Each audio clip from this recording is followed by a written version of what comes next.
I'm with this. Yeah.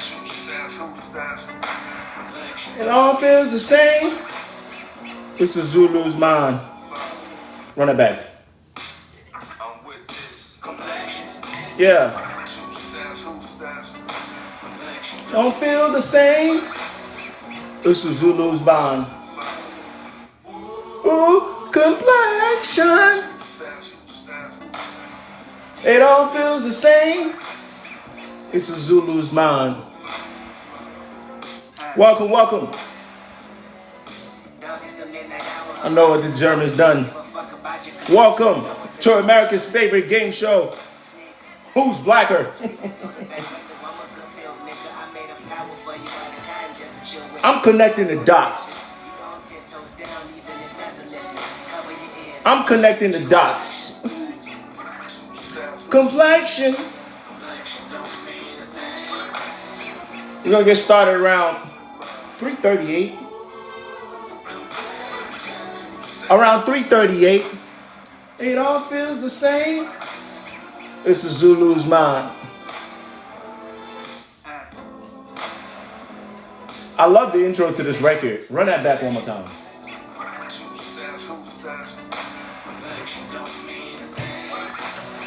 It's a Zulu's mind. I love the intro. Complexion. It all feels the same. It's a Zulu's mind. Ladies and gentlemen, welcome to HQ Live, episode 13. I'm gonna cut that music. Thank you, Kendrick Lamar, for making Complexion. I don't know where things have gotten overall, but we are a bit. We've moved away a little bit from that Kendrick. Beef Kendrick is different from Complexion Kendrick. Beef Kendrick is different from Complexion Kendrick. Because you almost forget Kendrick made Complexion. But that's not where we're going to start today. Ladies and gentlemen, welcome to HQ Live, episode number 13. Episode number 13. I know there are some current events that some of you want to talk about. That's fine. But one of the current events that caught my mind. Well, when I say this, a different Kendrick. When you got conflict with somebody, man, all that kumbaya shit goes out the way. All that complexion shit goes out the way. And that's how you win. You got to be aggressive. That's how you win. You understand? That's not a shot. I'm just saying, like, you'll forget for a second. You'll forget that he made Complexion. That's all I'm saying. That's not a shot. You understand what I'm saying? You got to read between the lines what I'm trying to say. Versus when him and the Afro-Canadian goes at it. But Kendrick is not the person that I'm going to use here as the face of what happened with the Afro-Canadian. Anyway, a few current events happening, I'm sure that's plaguing all of your mind. Until we get the podcast going, we are probably not just going to go list by list. The one that's plaguing my mind is Candace Owens got the goddamn nerves. Candace Owens got the nerves to pull up, do a whole 1 hour show, right? Do a whole 1 hour show on, Kamala Harris's aunts and nieces and uncles and I studied this woman's genealogy what is the obsession? Because at this point it's fun and games.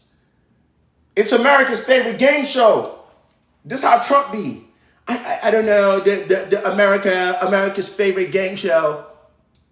Who's blacker? 1 minute she's black, 1 minute she's not. 1 minute, someone told me. They told me she's black, she's not black. It's America's favorite game show, and for me, I like to read between the motherfucking lines. Family, I like to read between the motherfucking lines. I like to read between the motherfucking lines. The shit's so good. They got Dr. Umar. They got Dr. Umar locked in. You know, I don't know if Kamala Harris is an African. I know her mother. They got Dr. Umar. Once they got Dr. Umar, I was like, I lost him. I lost him. I lost him. I lost him. Oh, yes, brothers and sisters. But I know agendas when I see one. Because they didn't get Dr. Umar with Drake. So what does that tell me? Dr. Umar has a political agenda. And his political agenda is neither party are your saviors, which is fine. Which is fine. But he parlays that into saying his message is what will save us. I'm not stupid. So scratch Dr. Umar out the way. But let's stay there. Let's stay there. Why do I call it America's favorite game show? Let's do a mic check. Is my audio good? Is my sound good? Can y'all hear me? We are going to connect the dots today. We're going to connect the rap dots. We're going to connect the music dots. Is my sound okay? Obviously, it would have, if it's not, you guys would have told me, run those lights up. Okay, so it's America's favorite game show, right? And Candace Owens was the one that made me see it. Shout out Candace. You know Candace married. Candace pull up on a spot with her snow puppy. In the words of the great Dr. Umar. She pulled up to the baby shower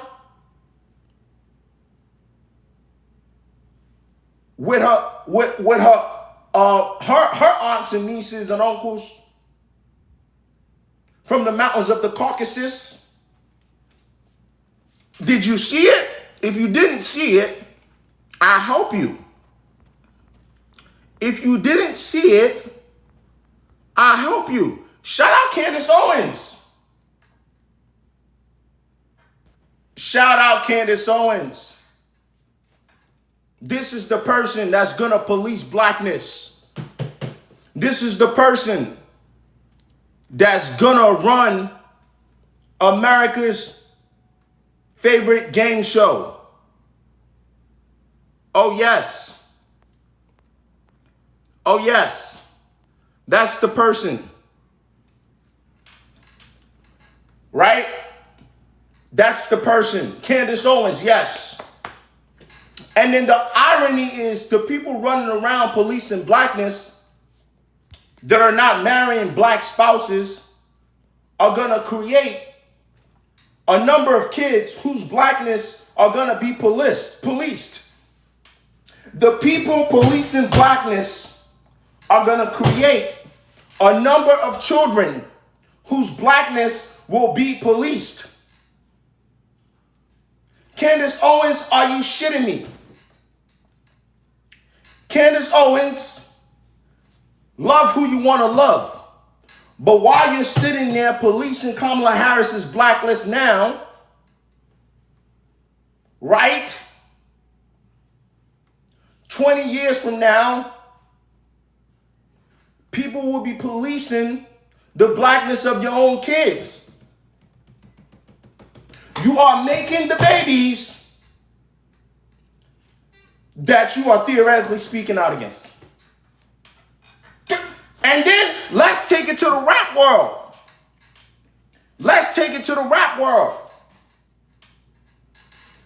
Some of these brothers, they had black kids whose blackness would not be policed before they got the money. This one is going to sting, and I will start taking guests immediately. This one is going to sting. But these brothers, once they start getting money, that colorism start hitting. It's the racially ambiguous Instagram thotty. It's the white girl from up the street. So you had 3 babies before the money got really popping. Then you had another baby. That baby's blackness is going to be policed, Rick Ross. Wait, do you think I'm stupid? You think I was born yesterday? And that's the problem. I'm not saying, let's get these AirPods on so we can take our guests. I'm not saying you can't get nothing past me I'm saying for Christ's sake. I'm not saying you can't get nothing past me.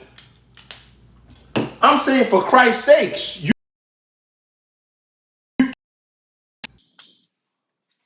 right? So let's start here. Can y'all still hear me with the AirPods, family? Good. Put in your request. I will start taking. So let's start here, right? Let's start here.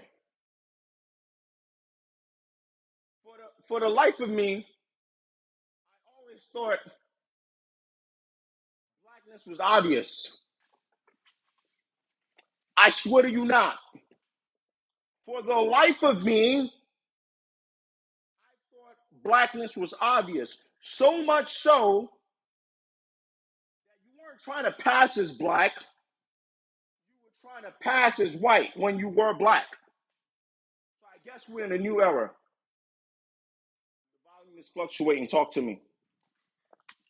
I guess we're in a new era. Mic check, talk to me. Talk to me. Mic check, talk to me.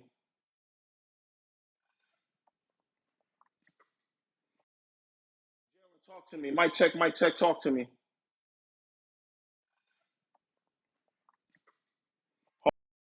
Hold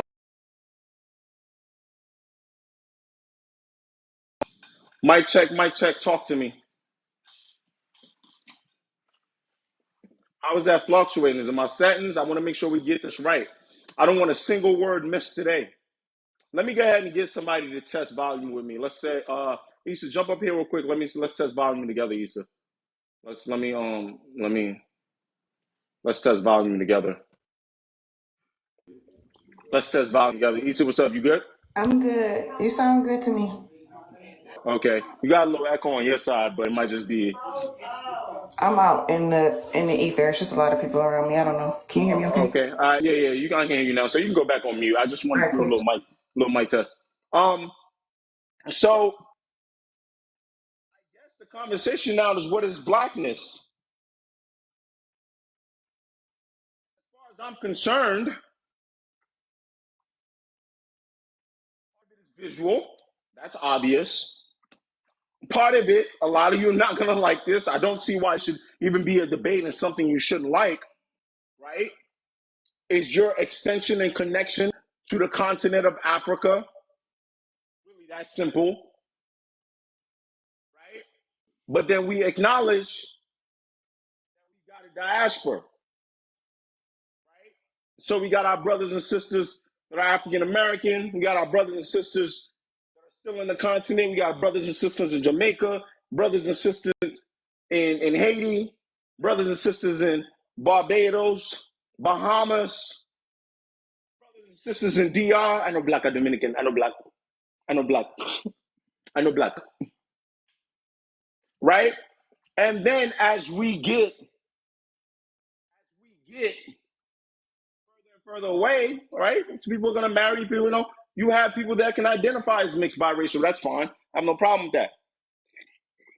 But here's why Rick Ross is on here. Before you guys thought it was a Kendrick Drake issue, Rick Ross was the first one to call a biracial brother white boy.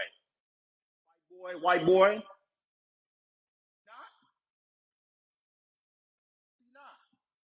So that's for me, that's the first definition. For me. But I want to hear from you guys.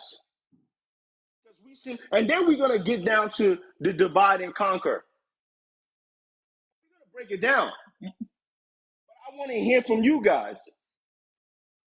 What's the criteria for defining black in this discussion? I have eyes. That's the first one. That's the first one. We are not comparing rappers to politicians. We are using politics, commentary, and rap conflict to talk about America's new obsession. That's what we're doing. We're not comparing rappers to politicians. We are not comparing rappers to politicians. Great. I think it's interesting that the same people who said Drake and Black are screaming and Kamala is. You're absolutely right.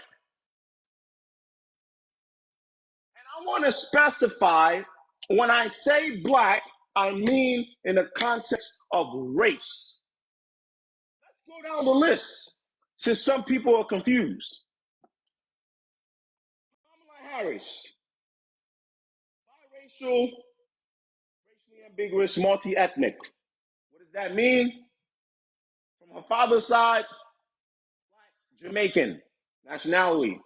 Her mother's side, you can say Indian or Asian, I'm sorry. Let's get this right. Asian, whatever ethnicity in India. Boom. Really simple. What I know about Candace Owens, one side of her ancestry, the other side, African American. I don't know what the quarter breakage is, but visually you can see Drake, African American dad, white mother, born in Canada. Very simple. Everything I know about Rick Ross, African American parents. So, what is America's obsession? Why was it so easy for me to break that down? America can't figure it out. Something is afoot. Something is afoot. Why is everyone so confused? Oh, okay. So let's focus right now for Kamala Harris and Candace Owens. Right? Because when we go from what is blackness, and I say visually, I tell you what blackness is, right? Or we start breaking down and talking about America's 1/8 of a rule or whatever the case might be. One drop rule. 1/8, I'm sorry, that was the language I should have used there. Right? We went from, if you got to drop it in, you're black, don't worry about it. So people are being able to say, hey, I want to be able to, talk about the different side of my family that I'm from. I was cool with it. A lot of people aren't. To now, we went into this policing of blackness based on how you behave.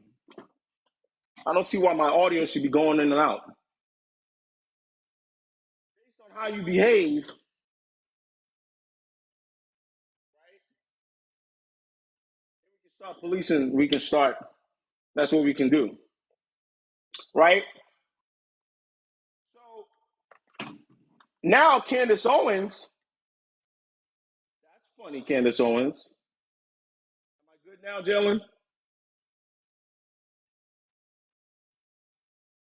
2001. Candace is technically black, but she doesn't do stuff that would align with who's considered black. That in itself is the problem, and this is why I try to be fair. I'm gonna defend Candace Owens.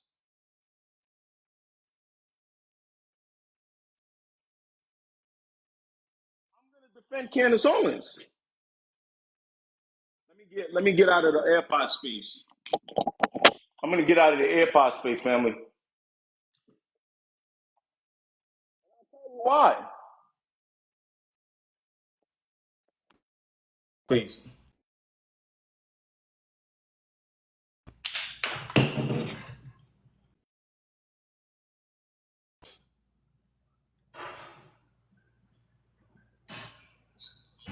Can y'all hear me, family? Portia, how about now? I got out of the AirPod space. I'm out of it. AirPods is holding me back. AirPods is holding me back. Are we good? Let's get out of that space. AirPods pissing me off. So there seems to be a lot of confusion, right? Let's talk about Candace. Let's talk about Candace Owens. So much so that I'm going to defend Candace Owens. Why am I judging Candace Owens whether or not she acts black? I might think Candace Owens is a coon. No, user 378. I'm a continental African. I hope that helps. I hope that helps. Right? I hope that helps. Right? So right now I'm talking about blackness and race. When we get the ethnicity stuff, I think that's very fascinating. A lot of people don't have Why am I on this list? Do you have eyes? Do you want to be our first example today? User 378. Why am I not on this list? We're going to get to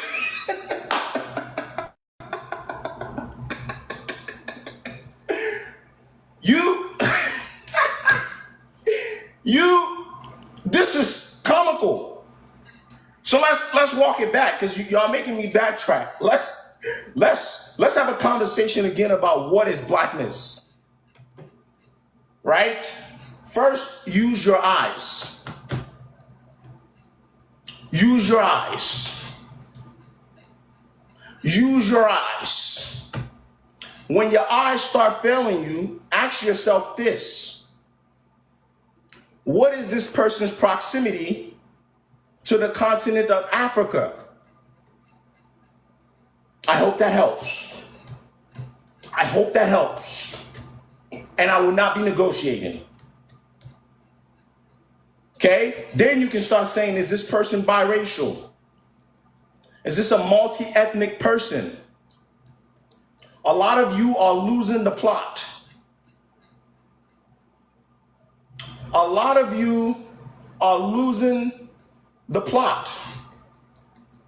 Great, we're going to talk about blackness and how it's strictly defined. We're going to talk about that in a second. We're going to talk about that in a second. But anyway, I want to get back to Candace Owens. Some of y'all making a point as I deal with Candace Owens. And now I'll talk about Rick Ross a little bit. Is my audio good? I trust that y'all will tell me if my audio is pissing y'all off. I don't know what's going on today. We're usually great. Right? So let's get back to Candace Owens. While Candace Owens is sitting there attacking Kamala Harris, right?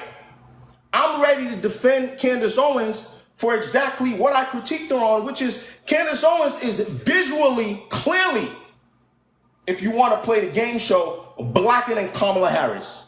She is clearly not multi-ethnic from what I know. I'm sorry. She is clearly not biracial from what I know.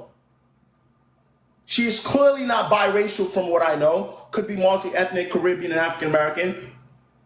She's clearly chosen not to surround herself with a lot of black people. She is clearly married out of her race, all fine with me. But at no point in my critique of Kamala Harris am I questioning her blackness.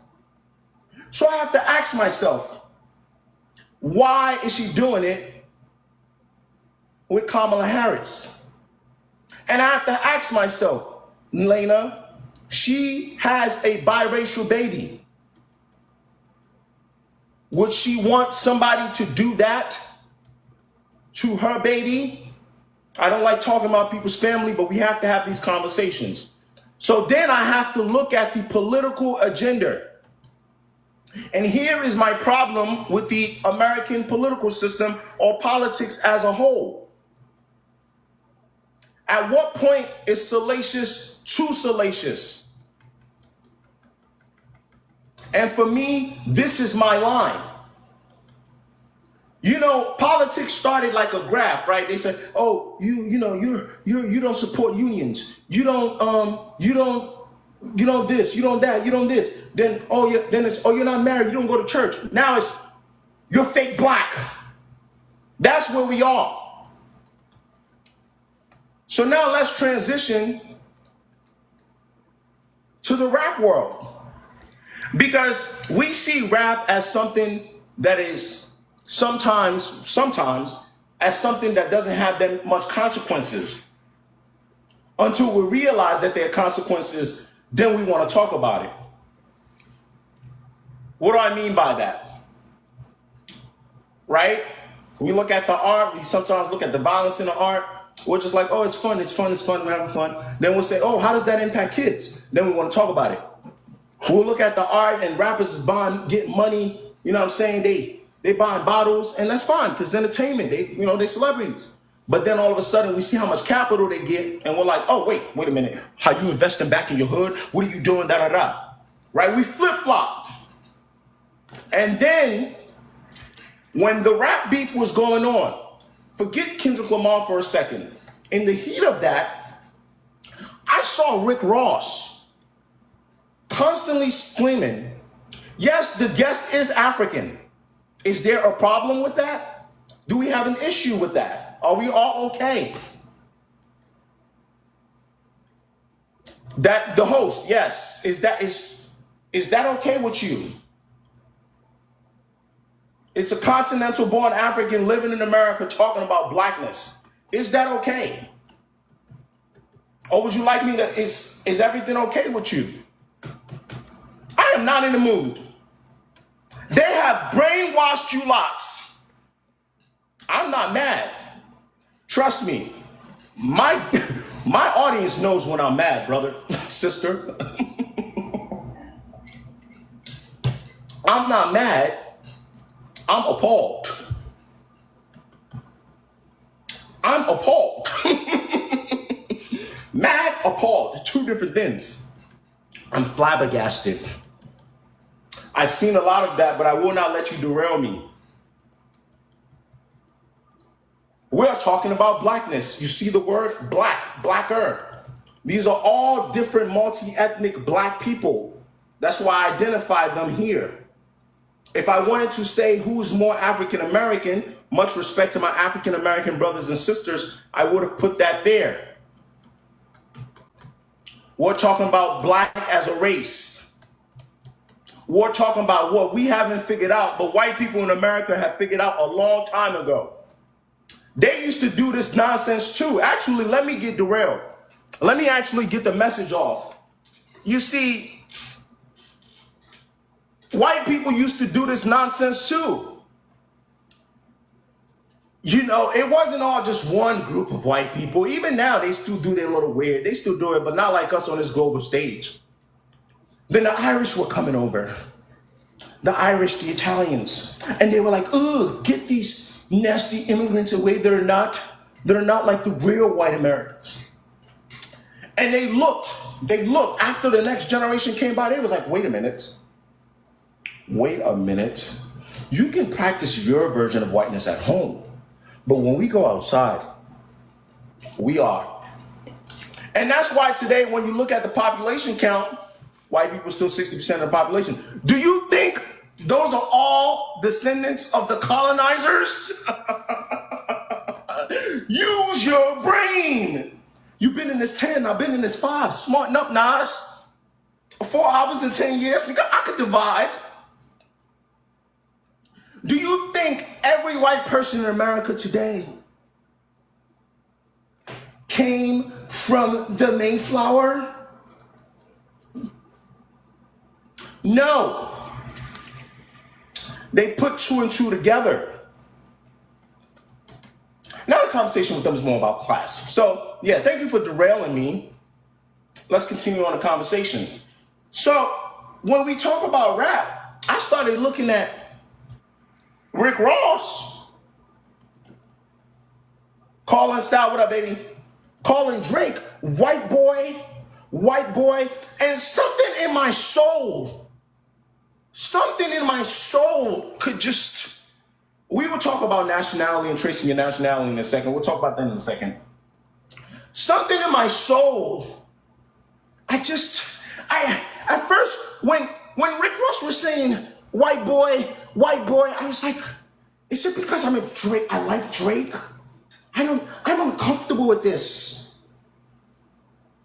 But it wasn't my rap mind. It was my political science mind who had taken at least 10 plus African history, black history courses. And I was like, wait a minute, is this elitism?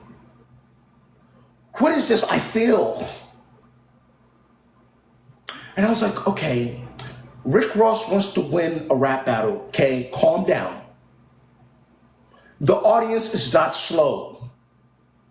They'll just know it's just a jokey joke because Drake's biracial from Canada. So long behold, I was like, okay, it's a jokey joke. Enter Mr. One Kendrick Lamar Duckworth. Oh no, the boogeyman is here. But I said, oh, let's see how this goes. Then I started hearing stuff like, I hate the way you say the word nigga. I was like, oh my God. No. Am I LGBTQIA? Not quite sure how relevant this is to this conversation, but if you think I am, that's a compliment. Only well-groomed men are confused. Well, LGBT. So shout out to my LGBT family. Y'all love derailing me, but you're gonna get a joke. And you know what the problem is with some of you lots? You don't know me. I'm bred for this, ready for this. I've done stand-up for years. Before you ever saw my TikTok, I was running around these streets, trying to make something for myself in person with real live people who would say anything at any drop. I've done rap shows where the audience are like, ooh, that song sucks. So if I am LGBTQIA, that's a compliment. Only well-groomed men are confused with that.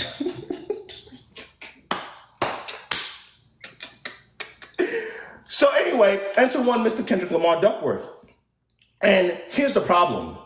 I like Kendrick way more than I like Rick Ross. I like Kendrick way more than I like Rick Ross. So when Kendrick came in and said, I hate the way you say the N-word, I allowed it. I was like, okay. I was like, all right.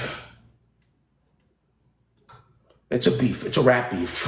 But then I started watching the audience, and someone in here said something earlier that Drake and Kamala are both not ethnically African American. Mind you, I was talking about black as a race. But I want to transition into something that makes no sense. Our lack of ability to critically think, analyze,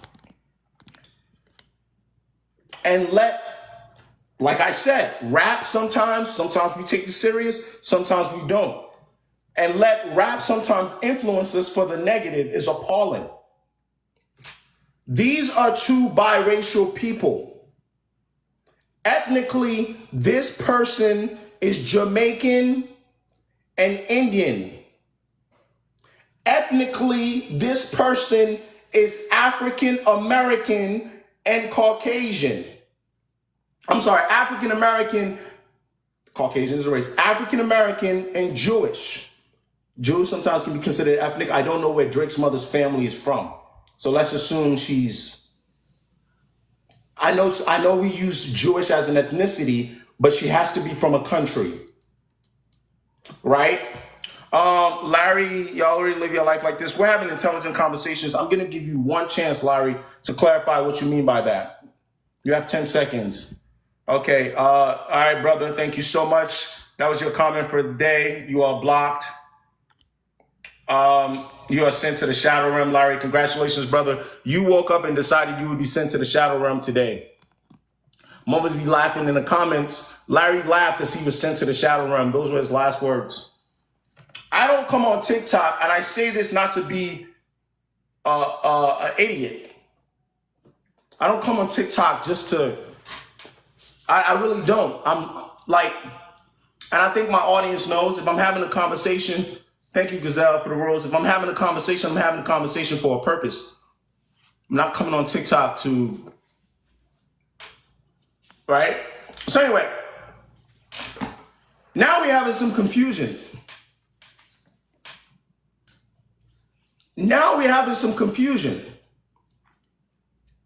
Right? And now the rap stuff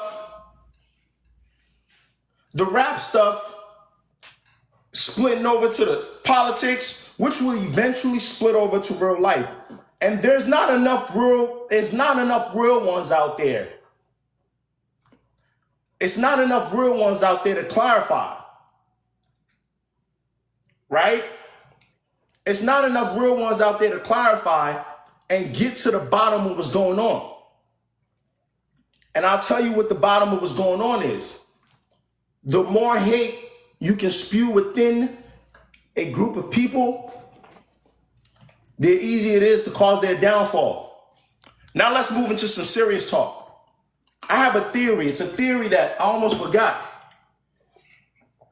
I was peddling around for a few months ago. I said, if you look at black people, descendants of Africans, all over the world, including in the continent of Africa, outside the continent of Africa, you will always find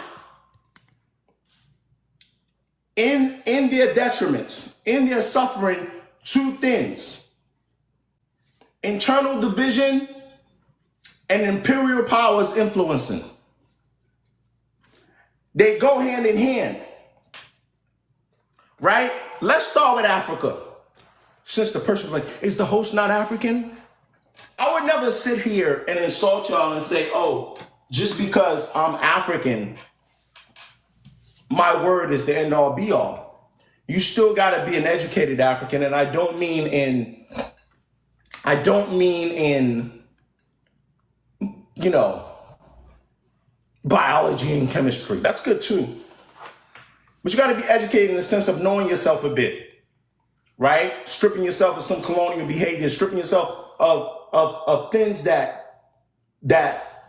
spew hatred. I'm from Nigeria. Got 150 tribes or so, if not more. It's got 3 major tribes, right? You got 3 major tribes, right?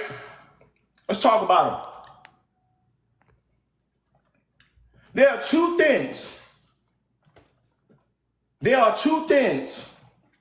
that I just noticed plaguing my country. But within it is also corruption.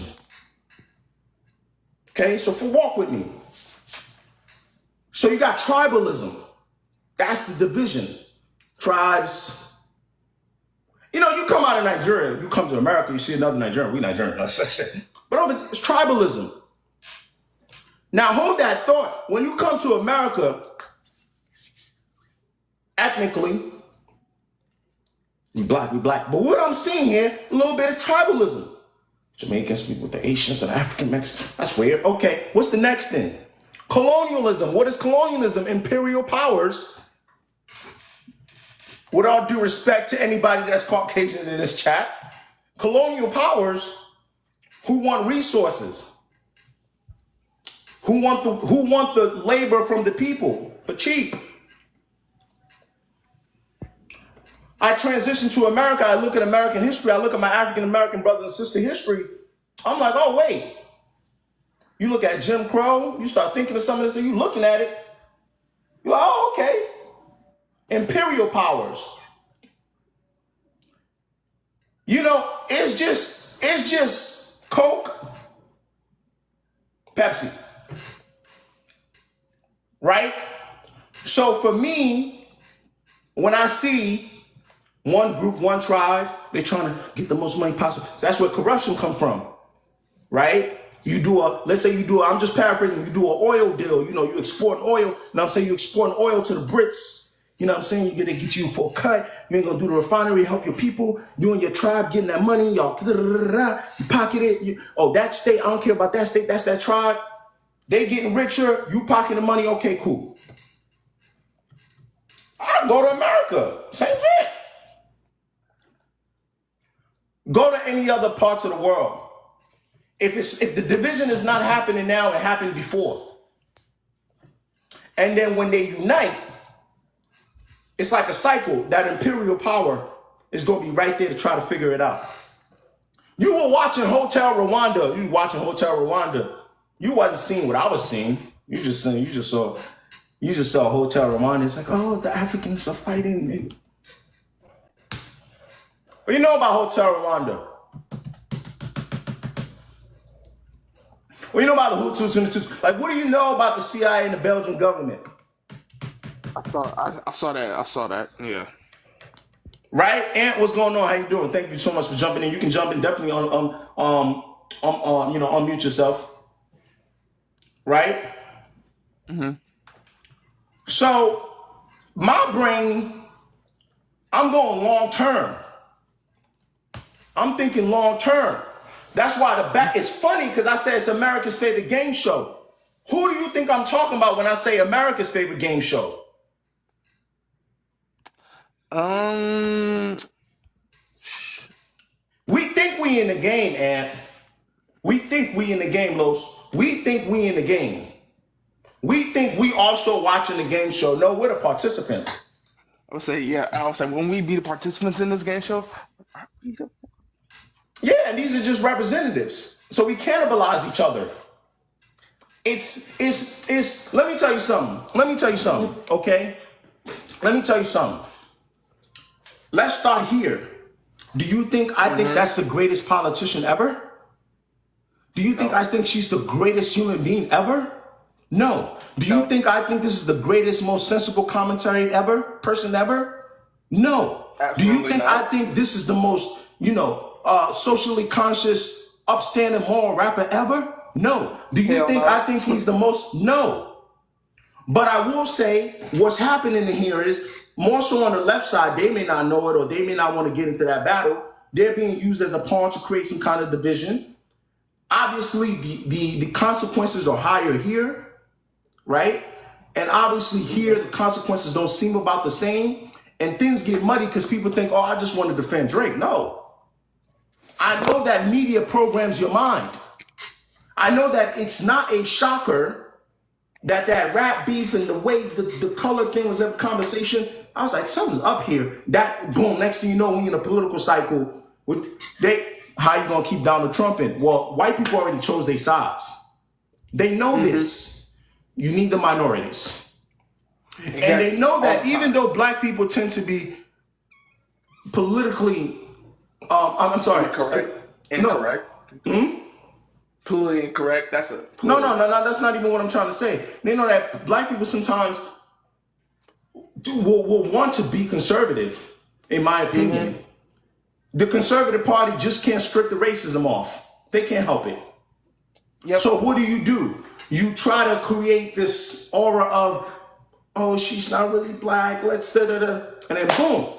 So you can split some of those black votes. And then down here, I don't know who's peddling what.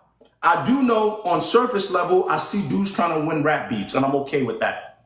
But I know right at the bottom, Elliot Grange, Julian Grange, Lucian Grange, and the rest of the white CEOs just pocketing money. See, my brain works a bit differently. You understand what? Oh shit. You understand what I'm saying to you? Yeah. It works.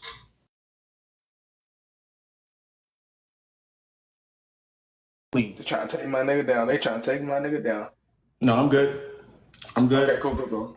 Okay. So let's get back on track a little bit, right? Let's get back on track a little bit. I wanna stay on the point when somebody and this is right on my talking points. I want to talk about now that we've settled, and I hope everyone understands, class, what blackness is, who's black, and understands the distinction between being biracial. Is everyone in the class understanding? Is anyone confused? I do like out of this whole beef at the bottom. You know what's weird is that I starting to see like the ignorance now come out all of a sudden. Like people who in Canada, black people aren't like those ain't black people apparently. Those ain't black. And like that I have asking the question one day. I was just talking to a couple people, and I'm like, so why y'all feel about Drake? Like he's like Drake is a white boy. I'm like, this Afro Canadian. Like, have y'all not seen this dude baby picture? Like, have you not seen his dad? Like, okay, all right. So apparently, he's like because he's from Canada, so that don't make him black. No, it doesn't.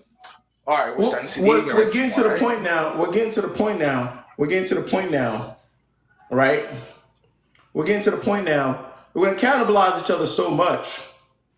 Where's the voting power? Where's the mobilization power? Right? That's why at the beginning of this, I could have fed into that in the beginning of this TikTok, right? People came in and says, "Wait, the host African?" Yes. What were you mistaken on? What is right? And then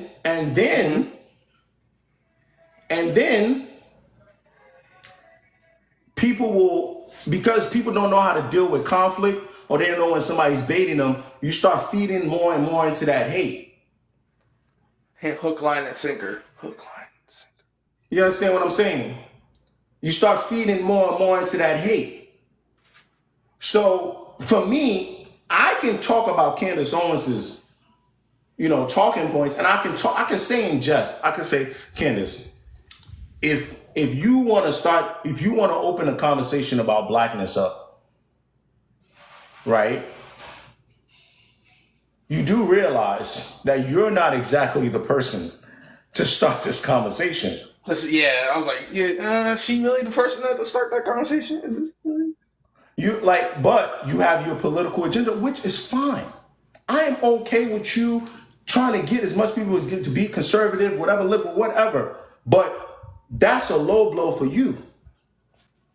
Because you don't see that that's what gives Donald Trump the ability to go at the National Association of Black Journalists and fix his lips. Yeah, Issa, absolutely. And your son, she's black. So they've told me. I don't know.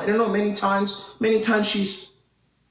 Okay, so thank you, Kate, and thank you for being here. Thank you to everybody in the chat. I just want to honor you, Kate, for being brave enough to have this conversation, because it's hella triggering, and I've been waiting for Politica for a while now. So thank you for just Talk to me. And I appreciate your education and your background. I didn't know all those classes you took, which explains why you're so deep in a lot of your take, no matter what the conversation is. So I'm learning a lot from you now because of your education. Appreciate that. Talk to me. I appreciate it. Absolutely. I wanna say, it's so funny because I just had this conversation about what blackness is, and of course we know there's a phenotypical blackness, and I'm not going to act like I know nearly as much as some of you may know in the chat, or our brother Kay may know, but I'm just going to say from my perspective. Of course, we know there's the phenotypical black person, which is obviously black by their melanin. And that has historical significance because we know the Jim Crow laws here in America. And then we know the cultural blackness, right? Quote unquote, the struggle. And so I think this is a healthy conversation to have, because unlike other people and places in the world, Americans, especially Black Americans, are really shallow and narrow in their worldview and how our blackness matters politically. Issa, can I jump in real quick to defend my African American brothers and sisters? Can I please, real quick? Yeah. I like to start specifying when something is just an American issue. What you're speaking of, in my opinion, is much on an American issue. And to a extent, I'm not going to just say it's just education, or America's huge, big. Imagine you got 50 states, right? You got to learn about Texas, you got to learn about Florida. So in my opinion, I like to start specifying something when I think it's an American issue, so people don't start using that as a reasoning, right, to start attacking African American people in America. Go take a white boy from Charlotte right now, right? And go ask him about, forget Africa. His people are descended somewhere in the mountains of the Caucasus. That boy cannot point out, no offense to anybody, Romania on a map. You get what I'm saying? That's more sort of an American thing, but I'll let you continue. No, for sure. Thanks for jumping in, because I always have a weakness for pretending like people know what I'm thinking when I pivot. So I literally was pivoting there, just basically talking about the conversation at hand. But absolutely, all Americans are very, very narrow-minded, especially non-minorities, They're very narrow-minded. And so this conversation, I feel, needs to be had, because we know, that race was a made-up construct as an arm of imperialism and colonization. It's not even a real thing, and it was invented do you know the time frame when they started inventing the races? I can't remember. 1600s. Hey, shout out to the Portuguese. Yeah. I didn't mean to laugh about that. It's not funny. I just know a scam when I see one. Right. It was definitely giving scammer vibes. I would say this though. I do want to specify when I say the 1600s shout out to Portuguese. I'm saying as a construct. Considering people black or black skin is as earthly as it gets. So they did not, invent our African identity. They did not tell us that when we see another, right? But most of the world moved around or more so on a tribal level. I don't even want to say ethnic, more so on a tribal level, right? There was no internet, there was no buses, so you had your tribe, right? And then that developed into saying, your ethnic group. You get what I'm saying? So even if you spoke like Yoruba, and that was like that was a smaller tribe which grew, you know what I mean, and then spread out in different types of Yoruba. There's a Yoruba person in Togo, there's a Yoruba person in Nigeria. You understand what I'm saying? So, but I would say what you're talking about, I want to specify that let's say the 1600s. Okay. Thank you, Fred. Like I said, I'm still very much learning, and I just honestly, from my narrow, still learning, still open American perspective, Black American perspective, this is what I'm saying. They've weaponized once they invented it. It was weaponized at every front. It was weaponized and it was monetized and it was repackaged again and again. And I talked about this with you at length. That's what happened inside of the beef. That the whole blackness thing was weaponized so that somebody could win. And I'm like, of all the talking points we wanted to use, I felt like that was most harmful only because of the timing. Because it's a political year, we got so much stuff going on. I felt like it was just a bad time. And so, speaking about our sister Kamala, I just wanted to say this. I distinctly remember her getting sworn in, or whatever that process was, as VP, as the first Indian American VP. Right now, I don't think it's okay. I don't think it's okay to peel her back this way. But what I also don't appreciate, again, is weaponizing our blackness for people's agenda. And I feel like it could be disingenuous if, when everybody who does it, being from an 85% black city as Detroit, Michigan, when people need us, they shaking hands and kissing babies and they pulling out their black card. But when she first came around, I distinctly remember her running that Indian card.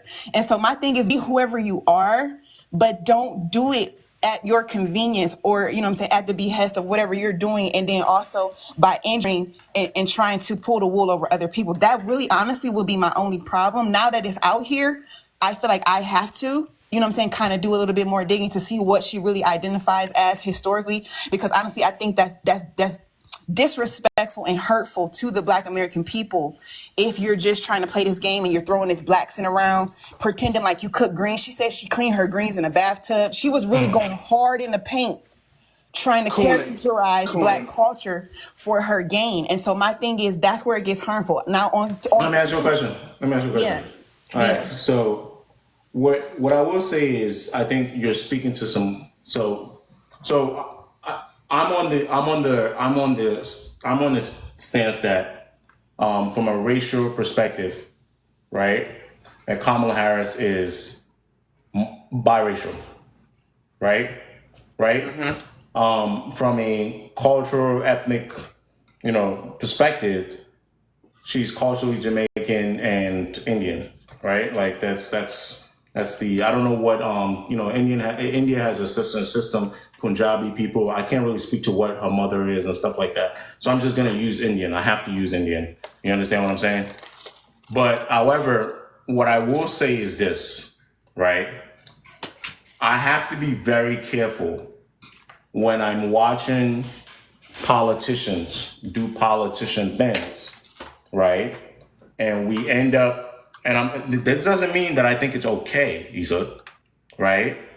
And we end up trying to overcorrect on Kamala Harris, right? Just follow me here.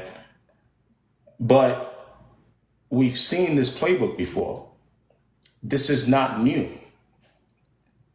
This is not new. Now, here is where I do think I agree with you, is that, as you would say, that there's an age, right? There's a coming of age where I see a lot of my African-American brothers and sisters in the last 5 years. And this is why I think some of these, in my opinion, extremist groups are co-opting on this, is there's I don't even call it reclaiming of pride, or there's an acknowledgement of the cultural currency that African American people have in America, and I like it. I have no issues with it, right? If everyone can do it, right, from an ethnic level, that I think that it's meeting in the middle right now, and there's a clash happening. Right. Kamala Harris isn't doing anything that Bill Clinton didn't do. For the love of God, you lots were walking around calling Bill Clinton the first black president. Oh I God, remember that that. wasn't me, child. But I know what you're talking about. That was I know, awful. That but was I remember awful. that, right? You know, Eric Adams, who's probably a bad example right now, is going around every time he's stopping another in the Little Italy. He'd be like, New York is the Italy of America. Then he go to Peru and Lima. New York is the Lima of America. Then he goes to this is what politicians do. Exactly. Her style is a bit different from Donald Trump's style. I don't think for 1 second that they're both not politicians. I'm very consistent in my points, and I'm acknowledging some of what you think may be some blowback or consequences. But I'm very consistent with my points. Same way when I used to talk about the Kendrick and Drake shit a lot, and I was one of the first people telling you guys, hey, these are two millionaires having a dick swinging contest. Just two different styles. One of them, there's a consequence here, there's a pro here. Another one, there's a pro here, there's a con here. Right? Those are my points. So I understand what you're saying, but I think that we can separate, you know, her actual racial identity, which I can not only see, right, but we can trace to an extent, and also say, okay, she's doing politician things. But I do respect that you, as an African American person, from a Right. cultural perspective, That part. you get to, as a Black American person, you get to, you know, And this is to the voice your thing, opinion. too, And I Kate. do want to say, Issa, I do want to say, by the way, I do want to acknowledge that when I say African American and you correct me and say Black American, that is me adhering to how you want to be identified. For And for sure. anybody else in the chat, that does not mean that I don't consider you African American, or you I know, appreciate I'm that. not. That's not my. I'm Oh not no, into I that. say the term Black American. I say the term Black American. Yeah, I say And it. No, so which is fine. Which is fine. I'm For grateful me, that you for me, interrupted me though, go because I ahead, go wanted ahead. to Say that again. I'm grateful you interrupted me because it's the biggest thing, especially to the women who identify as Black or African American in the chat. Because for me, it's motive. And being a woman who has a gut intuition, a sixth sense, and no games that women play, I'm very offended that if you really don't have ties to it, because the thing is, if we do a part two or whatever, I told myself I was going to go down that rabbit hole because there are literally people who have done the genealogy. And I know it's the difference between ethnicity and heritage and culture, and I'm still trying to learn what all of that means, right?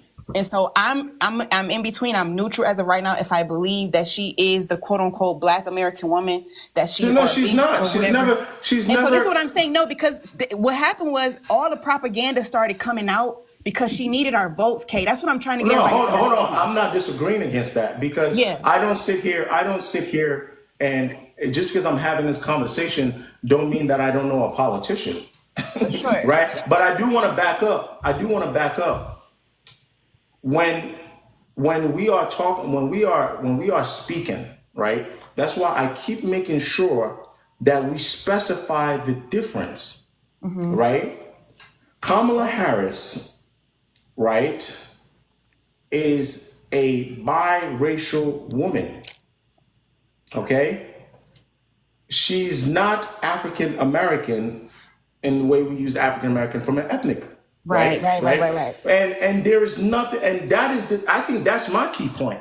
Okay, There so is nothing thank wrong with you, that. because that's exactly what I'm trying to say. You said it better than me and thank you for being so patient. Thank you to the chat for being so patient because I do have a heart of the matter that I want to pull because I represent the people that she is like pandering to, if you will. And so Okay. I want to give a voice to that. Now you are in another seat because you're very educated. So I understand all these triggers are going off because you want to help walk me through this knowledgeably. And I appreciate that. I just want to be a voice to the people that she's pandering to. If she is not authentically, and I thank you for even bringing back my words to remind me, the differences between identifying as an African American from the continent, being born, having ties to the continent, versus a child of a slave or a descendant or a foundational Black Of enslaved American. people. Yeah, okay. She did the whole I went to Howard thing. I crossed in AKA, I wear the pearls, the divine nine, all of that. And it was people coming out the woodwork saying, but no, we came from that class. No, she didn't. And see, that's the stuff, because I was there in real time when she was running for VP and that conversation came That up. she didn't go to Howard. Exactly. And people are just like, no, that she didn't do, like, it's a list of things that she was saying basically to pander to Black women and to confirm her blackness. But when people started doing their own digging, we're like, let's see what's really behind these covers. They were coming up with dust, and that's what I'm Let me saying. ask you a question. Let's say I take your, let's say we take the digging that everybody probably did, and say she wasn't as knee deep in the African American, Black American communities in Right. Howard, right? Would that change much about her ability to be a president versus Donald Trump? You know, Kay, I believe that how you do anything is how you do everything. I watched her recent debates because I knew that I was going to create very thoughtful content around this.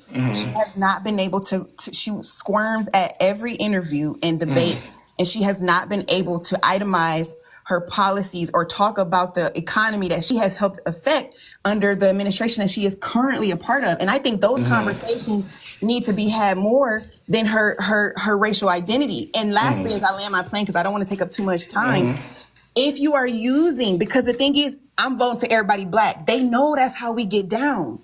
And so if you are using this as a reverse Uno or as the big joker in your hand that you're trying to play, if you really don't have the receipt, respectfully, if you really are not a part of the foundational American black culture, it is disingenuous, it's deceitful, it is downright backhanded for you to use this as your political talking point. And we know this, that when you talk about cleaning greens in the tub and you go to Detroit and you know it's 85% black and you start talking like, and I ain't ever going, and you never talk like that. And I just want to say that, cause for real, sis, you never talk, and this is stuff I've seen in real time in living color in 4K. And that's where it gets muddy. I would rather you just tell us who you are, be Indian, be Jamaican, and be whatever black means to you, instead of trying to come over here, because we've seen everybody do it. Once somebody comes out and they're gay, now all of a sudden you want to characterize a black woman and you grabbing at the air and you wearing long nails and all this. We've seen Caucasian people do it respectfully. We've seen gay white men do it. They like to put on black female culture to benefit them and to benefit their agendas and their bottom lines. And I think why the people are so up in arms about it is because finally, again, that coming of age has come where we're like, we're going to define and redefine what blackness means to us. That's why I shout out to the Gen Z generation. They came up with Sulani. I meant to talk to you about that. If you search Sulani on TikTok, they're like, I'm not African American. I don't identify as that. We're coming up with something new. They got their own flag. They're recognizing Ebonics as a second language.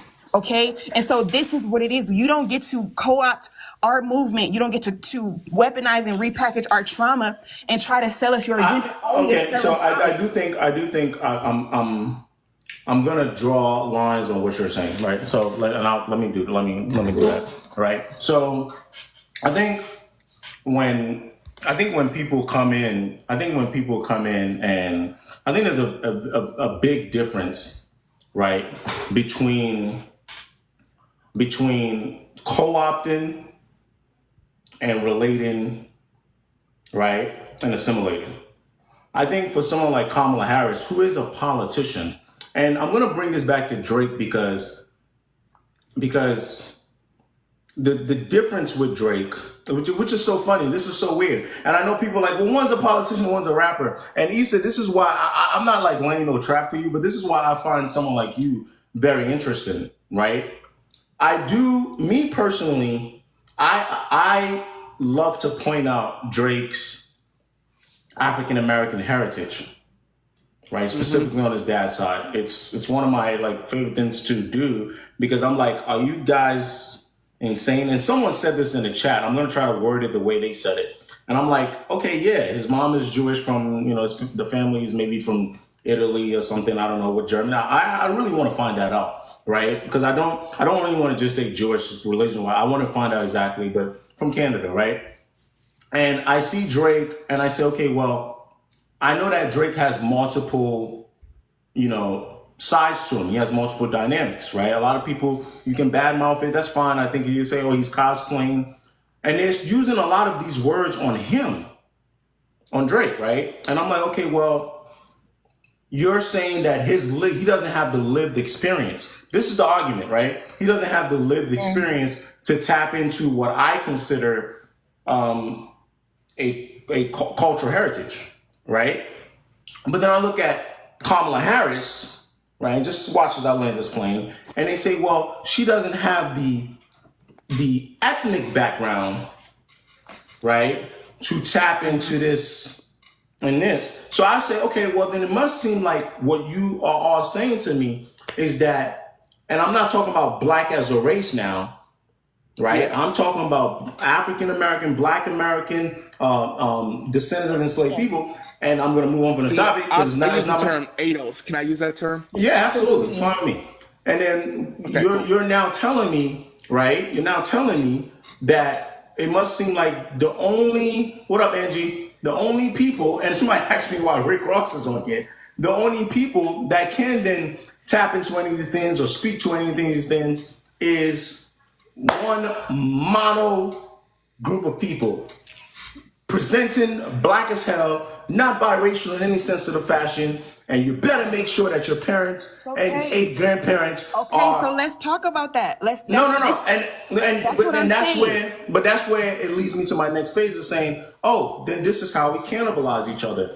I think there are very thin lines in what you guys are saying, right? But not everyone plays that thin line very well. I'll use myself as an example, Issa. Okay, can we do that? Absolutely. Okay. Can y'all still hear me? Everybody. This I'm is following where, you. huh? Honestly, I'm following you. I'm following you. Okay. This is where a lot of people run into issues. So we've talked about Kamala Harris. I'm glad fuck it. Sometimes we gotta have deep conversations, man. Fuck it. So we did Kamala Harris, who's biracial, right? Mm-hmm. Then we've done Drake, who's also biracial, but they're culturally, ethnically have a difference. But they have by living in America and participating in politics and hip hop, they have moments, instances in which they would try to connect to what I consider the major black group in America. Right? Even if you would combine all the first generation immigrants, or whatever the case might be, right? You would still, from what I know, unless I'm wrong about the stats, if we're going ethnically, African Americans would be a lot larger than Nigerians, Haitians, or whatever the case might be. In the magic world, we would all learn how to get along, and which I think we do in person for the most, but that's another topic. So now you have someone like me. You know, I am very proudly born Nigerian, right? I'm continental African, right?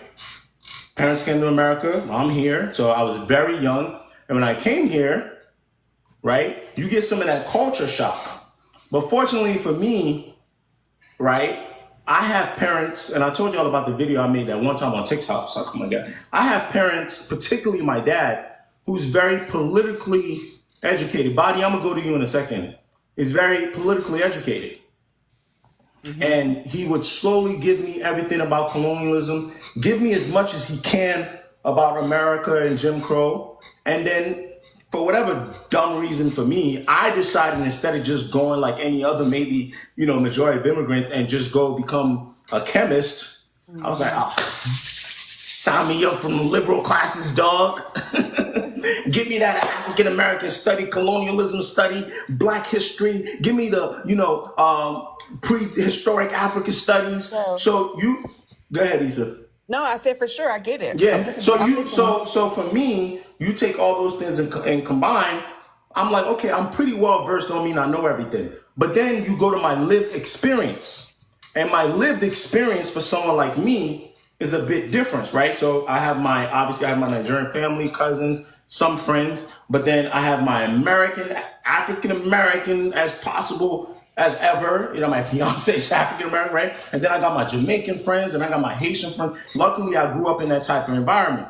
So there are going to be elements about me, and you may say, well, that's different from Kamala, but I can't really speak too much for her. There will be elements about me, even though I proudly tell you where I'm from. I don't cosplay anything. I don't try to hide it. But there will be elements about me that you're like, oh, okay, you lived around me. Okay, cool.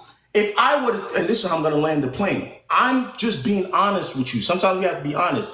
If I were to get into politics the way politics is played right now, I may not go as extreme as her. Mm-hmm. But I probably would dabble in that, right? Not me personally. I'm saying someone with my background. I'm thinking about it, right? I probably would dabble in that. Now, because I think I'm pretty much socially conscious and I don't want to do that stuff, right? I don't want to do that stuff, right? I probably would just never get into politics because the Democratic Congress is going to tell me that's the only way I can win. Right? So what I'm asking for you, Issa, is that understand her lived experiences, right? Understand that maybe she takes some things too far, right? But understand that her lived experiences, if you go to Howard, there are going to be elements of things you learn there, you're going to have, right? And then juxtapose that with someone like Candace, understand her lived experiences and how she's stripping herself away of the same cultural things that Kamala's trying to run towards in the name of winning an election, but in the way of pandering to conservatives, and see that people are just making moves for what they think is going to advance their agenda. But don't let that get in between the fight that someone like me and you can be having every single day. Right. And see, somebody just said in the comments exactly how I feel. HOT said the difference between you and her is you do it every day, Kay, and not just to do it, not just to win office. And that's what I'm trying to get across. Two things can be right at one time, right? That this is very, very complicated and it's very muddy. And she's also disingenuous.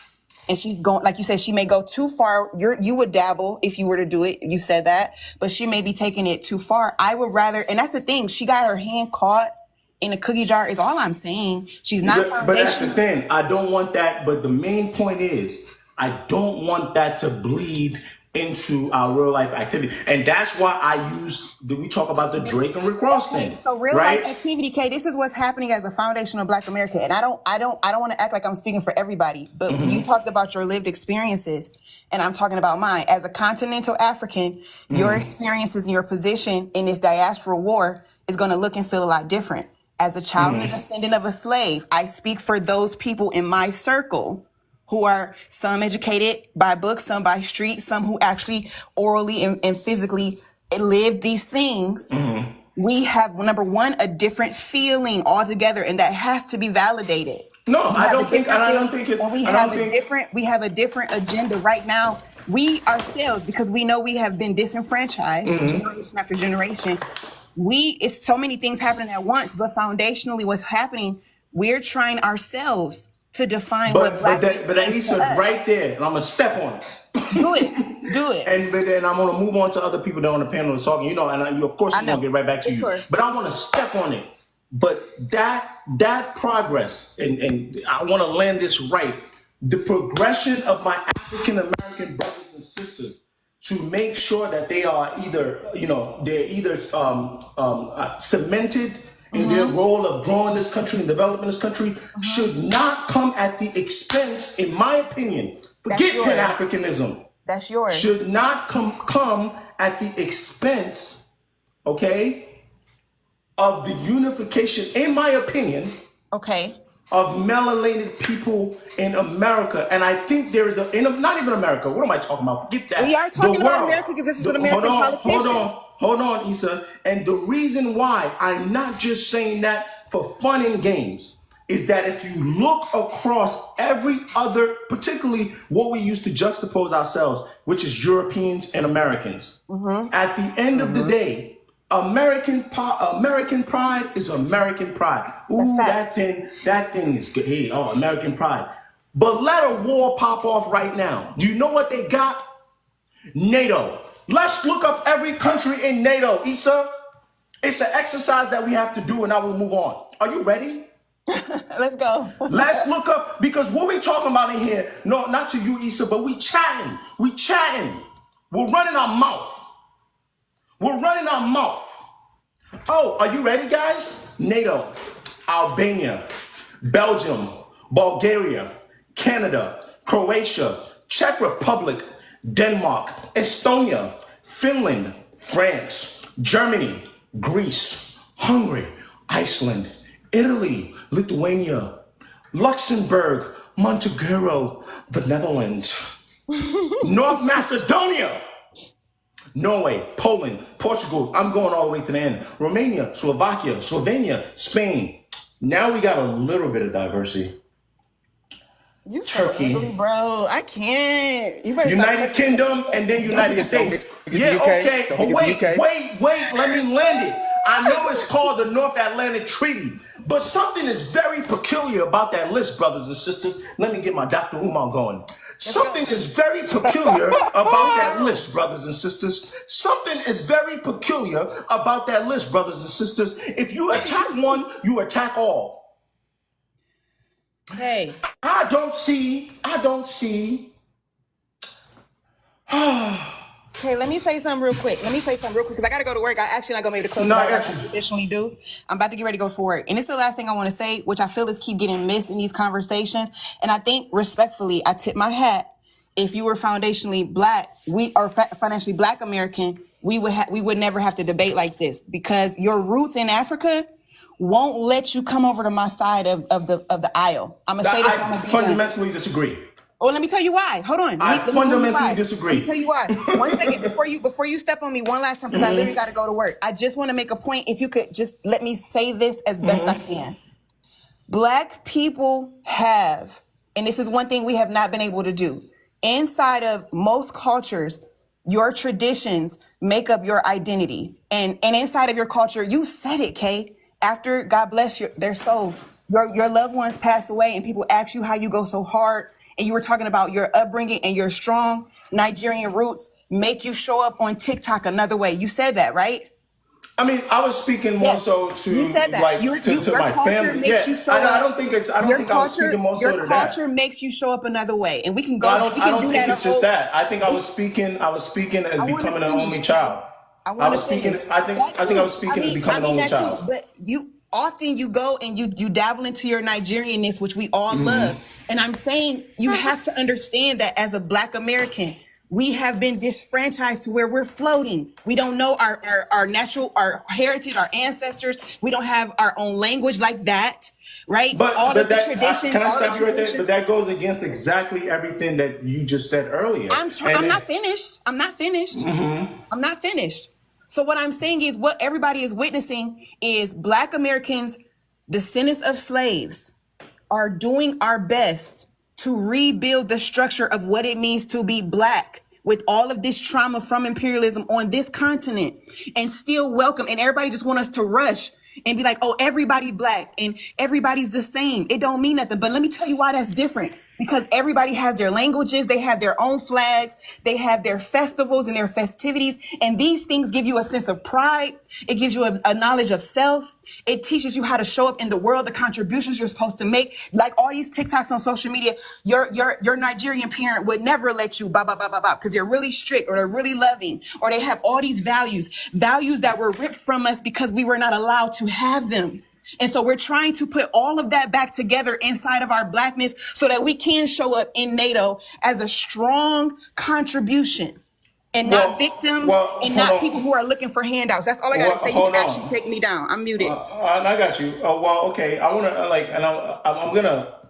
I'm gonna hold on to that for a second because it's a few other people that got on here. Body up. You've been waiting for a minute. I will address that because I don't want it to be. I think it's fair that Issa can make her points. I will address some of them later. I think I do want to say, Body One. I do want to say we got a little. There's a little rift there, and for me because earlier we discussed, that with the trauma, right, that. When we're talking about African Americans and ethnicity in America, that there's a culture there. There is AAV and Ebonics as a language, and now it's just more about having, being able to have pride in those things and not have people try to tell you that it's not a real thing. It exists within America, right? It exists within America, and that's sometimes the conflict with America. America wants it to just be American like culture, but it exists within America, and I'm understanding of that fight. I think there's someone, and I appreciate Issa's passionate. I don't want any of y'all, because I know Issa got to go to work. I don't want any of y'all to think that me and Issa can't have passionate conversations. That's one of my homegirls, so we cool. But I do say that there's a conflict in what is happening, right, versus what I think she's talking about. I think when I watch and I'm watching is that we're watching people, a group of people trying to, right? Say that again, Body One. You mean watching Kamala, right? Or you saying watching as in No, no, no. the I'm not history? even talking about Kamala right now. I'm talking about my Oh, okay, African okay. American I brothers get and you. I sisters. get you. Like I'm watching what Issa would consider like maybe a turn of events or a cementing. Like, a lot of the conversations where I think are really ignorant, right? It's like, oh, people, the African Americans aren't this, or they don't have culture. I think those things should be cemented, right? I think a lot of it is rooted, in my opinion. I know it's like, oh, you blame white people for everything. It's rooted in white supremacy because the way you demonize and the way you attack a group of people, the way you make them, the way you can justify your inhumane behavior towards them is to try to strip them of everything that makes them human and delegitimize it, right? And then you pass that on across the world. That's what white supremacy does. It's a good job. It's the greatest propaganda machine ever. And that's why me and Issa would disagree a little bit because, yeah, I'm not speaking for every single person in the continent of Africa, but I'm well versed in how white supremacy plays a role in my continent too, right? And how you try to strip us of you understand what I'm saying? With colonialism, it's a bit different. But I think what I want to just cement and I go away with body one up is, hey, listen, as far as I look at it, there is maybe a sort of acknowledgement, a cementing happening. I don't think it should come at the expense of you know, of what we're trying to accomplish, in my opinion. That's why when I bring up the NATO thing, Issa's final words were said, so we can show up in NATO. Not necessarily it's America is gonna, you know what I'm saying? It's just the conversation could go a lot deeper. But body one up, you've been on hold for a little minute. I kind of feel like I haven't let you get the floor. I don't necessarily blame. Don't get me wrong. First of all, I'm North American. I'm a firm believer in systemic racism and the white oppression of our people, yada yada yada. But I'm also a firm believer that at one point we make our own choices and we have to create ourselves as we are. And I think the separation, like, say for example, what she was just speaking of, on how, like, oh, you're more attached to your Nigerian roots, so you're a little bit disconnected from us here. What she meant by that, and where I get her at, is that it's not even that they make us battle each other on that note. On a lot of fronts they do, but on that note, it's that we over here, we had to recreate our own identity, and we just did that, and now it is different than Nigerians and Africans. I don't disagree with that. You know what I'm saying? No, I don't disagree with that. But where Kamala come in, where Kamala, because that's the part I came in, and I came in at the part of Kamala. If you look at the way Kamala presents herself, prime example, if you look at Kamala interviews before she was running for president, before she was vice president, to now, two completely different identities, two completely different versions of her, right? So number one, that strikes us as odd. As a black person, you become hyposensitive to people that try to steal your identity and misuse it, because that has been happening. The white culture been doing that to us for years. So we are hypersensitive now, and it's easy to pinpoint. Definitely, if you lived over here, like I lived, I'm from here my whole life, so you know what I mean. I see what she doing. You get what I'm saying? So for us, it's so disingenuous to trust that. Definitely, when you a vice president, you didn't become a vice president because of your skill. They literally elected you because. And that's right there. I got to push back. Okay, I got to push back. So, and then this is the thing, and I think I like a lot of what you are, but when I gotta stop, right? When you say, and I'm gonna address everything that you just said, right? Body one, I'm gonna address everything else, and I think you make some really good points. But when we get into the conversation and we start saying that maybe her identity or being DEI is what gets her in there instead of her skill, that's a problematic take, right? That's a problematic take. And it's give or take. And I'll tell you why. This is, if we list Kamala Harris's accomplishments before she ever became vice president, and if she were to get, not even if she were to get elected, as of right now, she's the only, from what I know, I could be wrong, somebody double check and I'm fact checking here, that she's the only presidential candidate / vice president or that has served in every branch of government. She has worked the legislative branch. She's worked the executive branch. She's worked the judicial branch. If that's not qualified, I don't know what is. That's different from saying she has made a positive, successful impact on every branch of the government. She wasn't a good prosecutor. She's not a good vice president. That's okay. So because she has all these chances, By the one, that's okay though. Necessarily don't mean nothing. but now you can bring your mic back on. But see, you see, that's why when people have discussions, I'm okay with you saying that. That don't make you any less qualified because let's look at the opposite, right? And this is why, and I hate the fact that we have to always do this because we're working with two people. But if you can say all this about Kamala Harris, what is there to be said about Donald Trump? This is what I'm gonna say. Okay, prime example. In terms of we're talking qualification. We're talking First of all, qualification. once she's been a vice president and once he has been in office, there's no more qualifications needed. We go off what we have gotten from you when you was in office and what we gotten from her when she was in A office. lot of this stuff, but see, that some of that stuff is your opinion, right? Like Now we listen. gotta like. Here's another problem. The responsibilities of a president are not directly comparable to the responsibilities of a vice president. That's where we fundamentally have an issue, right? And I want us to get back to the point, but I had to stop you there because you were making some very good points. But I fear that. I fear that some of these points that you kind of were making, I don't want it to be we're making a point because at the root you probably just don't think she's qualified. If she ain't qualified, she ain't qualified. You understand what I'm saying? Like, I'm not qualified. I'm saying if you don't think she's good at her job, she ain't get her job. Qualification is fact. It's not objective. I mean, it's objective. It's fact. It's not opinion based, right? Like if you were to apply for a job, somebody would think you weren't good at all these jobs that you did, but your resume says that you're qualified. So if we go back to But what you do know, you do realize that certain history is opinion based. Prime example, when you say, "Has the white man been good to you?" You could say that's opinion based. That's based off your opinion. But then when you have so many people that lived in the time that you lived in that are your color say the same thing, it becomes fact based off opinion. So you can never disassociate fact from opinion when it is in such a that's book. not, but that's not like okay, that's not fundamentally true. Like okay, let's go back to our identity, right?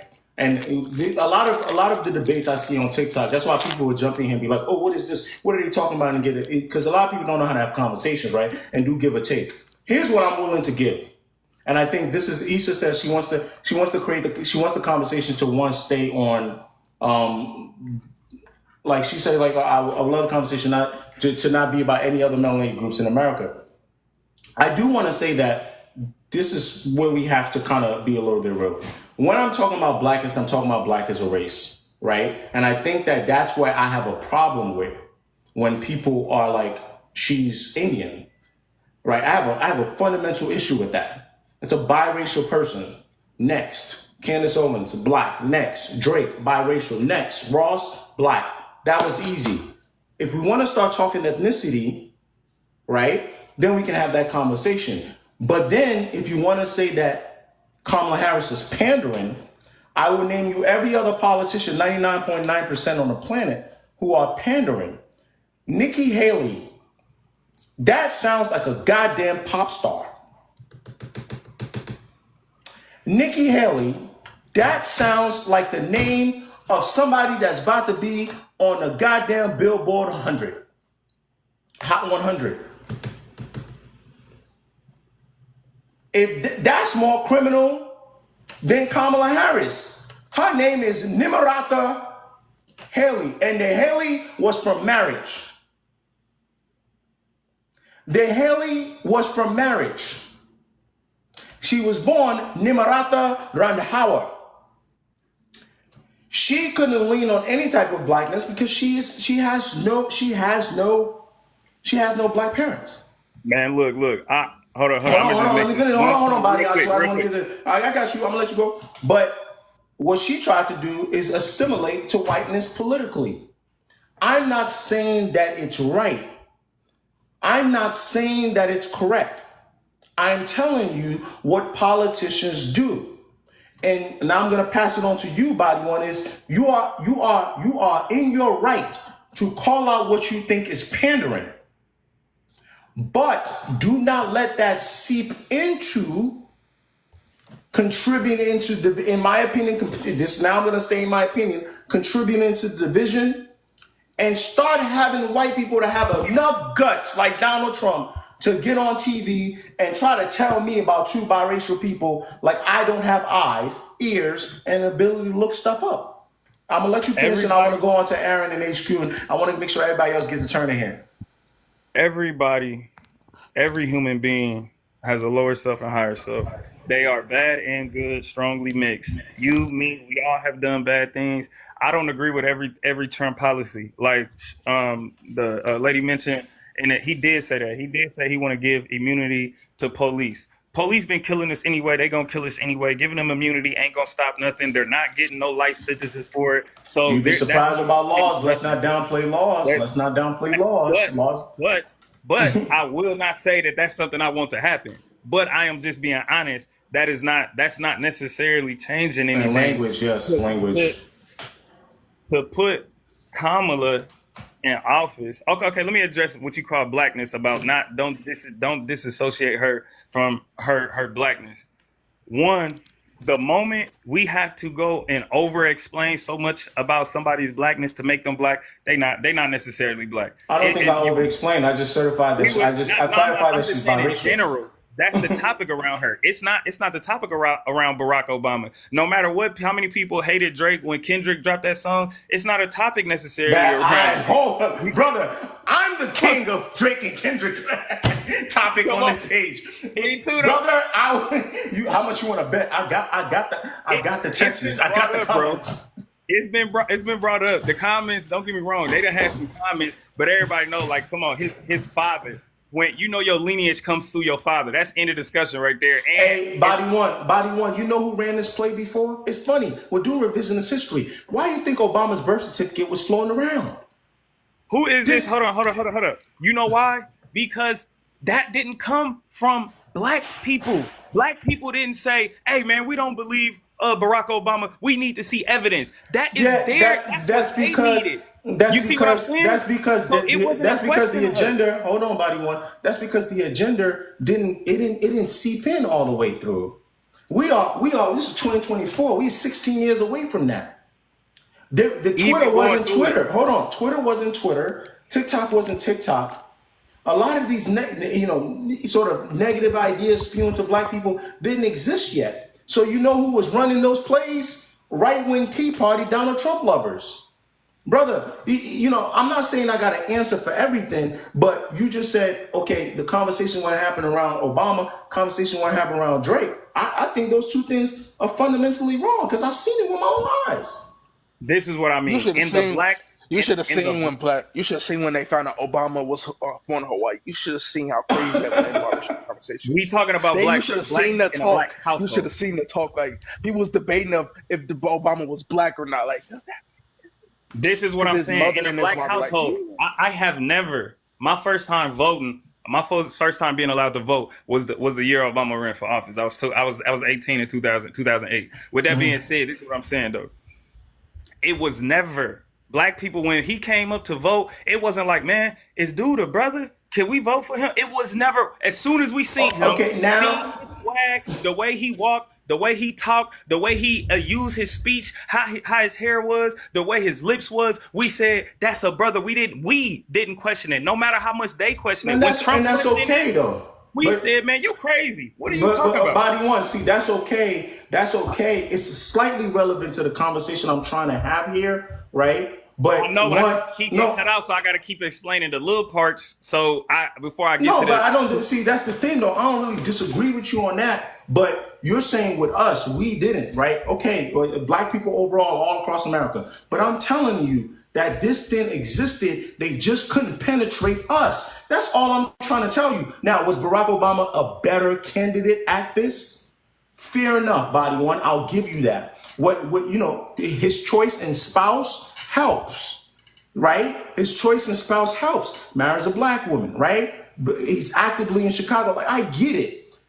Kamala Harris maybe isn't as deep in it as a Barack. When you compare two biracial people, totally understand. I'll give you that. Okay, I just want to make sure my main point. And I want to move on to the next people that are on hold, body one. So I'm gonna just, if you don't mind, just holding real quick after I make this last point. Right, and I'll give you a one-liner. I just want to make sure again that we don't end up right? Because I want to make sure the purpose of this live does not get lost. We don't end up playing America's favorite game show. And there's a reason I said America's favorite game show, because at the end of the day, we just end up being the players in the game. And we lose the point because we don't end up saying things objectively that, oh, okay, a politician is pandering. A politician is pandering, that's a politician pandering.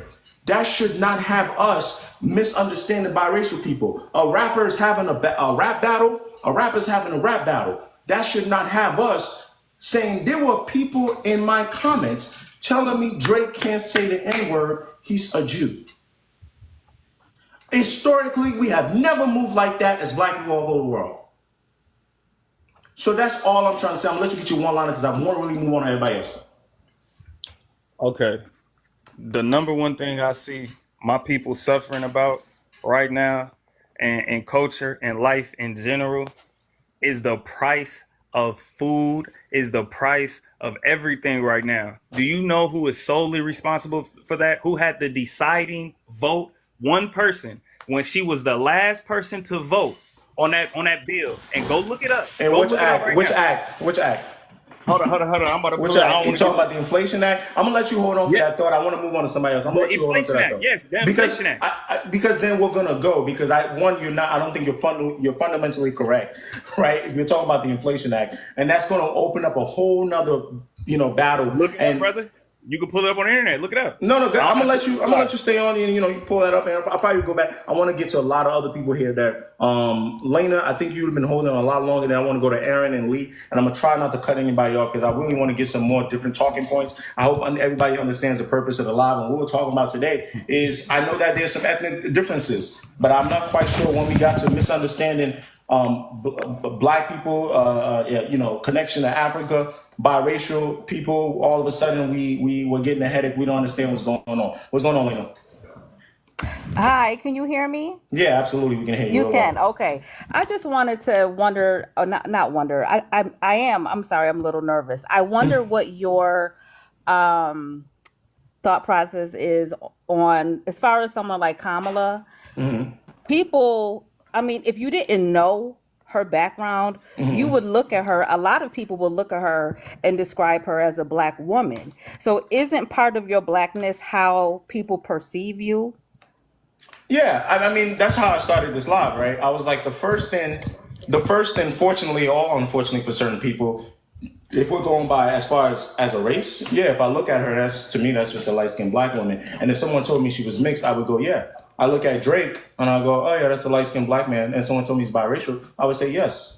Now, if we start talking about how you behave and how you act, that's why I put up Candace Owens and I made the video about Candace Owens because I'm confused. Is it like, okay, so if you are not biracial, and here's the context, right? And I'm gonna let you keep going, Lena. Is the context now that if you're biracial, you have to absolutely lean into your black identity as a race because you can't afford to do anything else? But if you're a non-biracial black woman like Candace Owens, you can do and say a million things that are either negative or away from black people or does Right. not And speak still blackness. black. But as long as you don't got to drop in anything else, it's okay. Which one is it? Is it Uchi Wally Wally? Is it one Mike? Then we can talk about the cultural perspective because Candace Owens, and I hope Issa is still on here, is one of the main people in terms of speaking on not black as a race, but African American, black as a culture and ethnicity. She speaks against a lot of things that she considers to be negative in the African American community. And things that are there some half truths there, but a lot of this is what makes a lot of my African brothers and sisters African American, right? She's one of the biggest people that speaks that way. So are we now screaming? That's why when we bring up Barack Obama, it's like, okay, are we now screaming that if we can check off as a biracial person, if you check off certain boxes and you stray further away from your other identity, that makes it okay? Right. Like, why does a biracial person have to choose? You know, me being biracial, I'm 40, I'll be 46 years old. I know very well that, and my parents have they've been together since they were 17. They're still together. So I was raised on both sides of my family. And I also have biracial cousins, and I have fully black cousins and fully Italian cousins. And I know that how I was raised, my parents always told me, you're mixed, you're mixed. I don't even know if I really knew what that was at that time, but I also knew that when I went into a room, people saw me as Black or Hispanic, but mainly Black. So I identify as a Black woman in society because I know when I go into my job interview, they're going to see me as a Black woman. When I go to the doctor's office, they're going to have me as a Black woman. When I go, anywhere in the world. And that's historically mostly because of America's One Job Rule, right? And that's fine. That's beautiful. But I also know that culturally, I'm both. And that's okay. I feel like a lot of times people, mainly I get it from Black people just throughout my 46 years. White people don't give a shit. You're Black. but Black people make you feel like, oh, well, I mean, you're Black. Well, yeah, I'm Black, but I'm biracial. I have both families. Culturally, I celebrate, there's different things that we celebrate.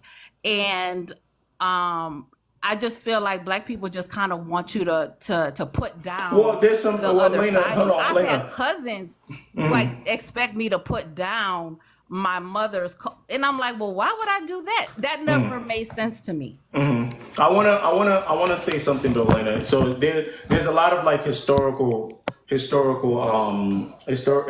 context to this, right?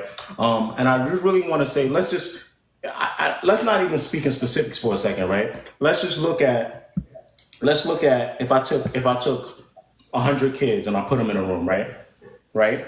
And I told 50 of the kids, you're gonna wear a blue hat, okay, right? And wear a blue hat. And then I told 12 of the kids, you're gonna wear a red hat, okay?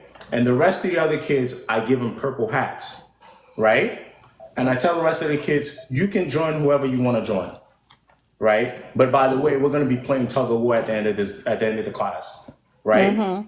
I wouldn't be perplexed if the 12 kids with the red hats run to the purple kids and start lobbying for them to join because they want to win tug of war later.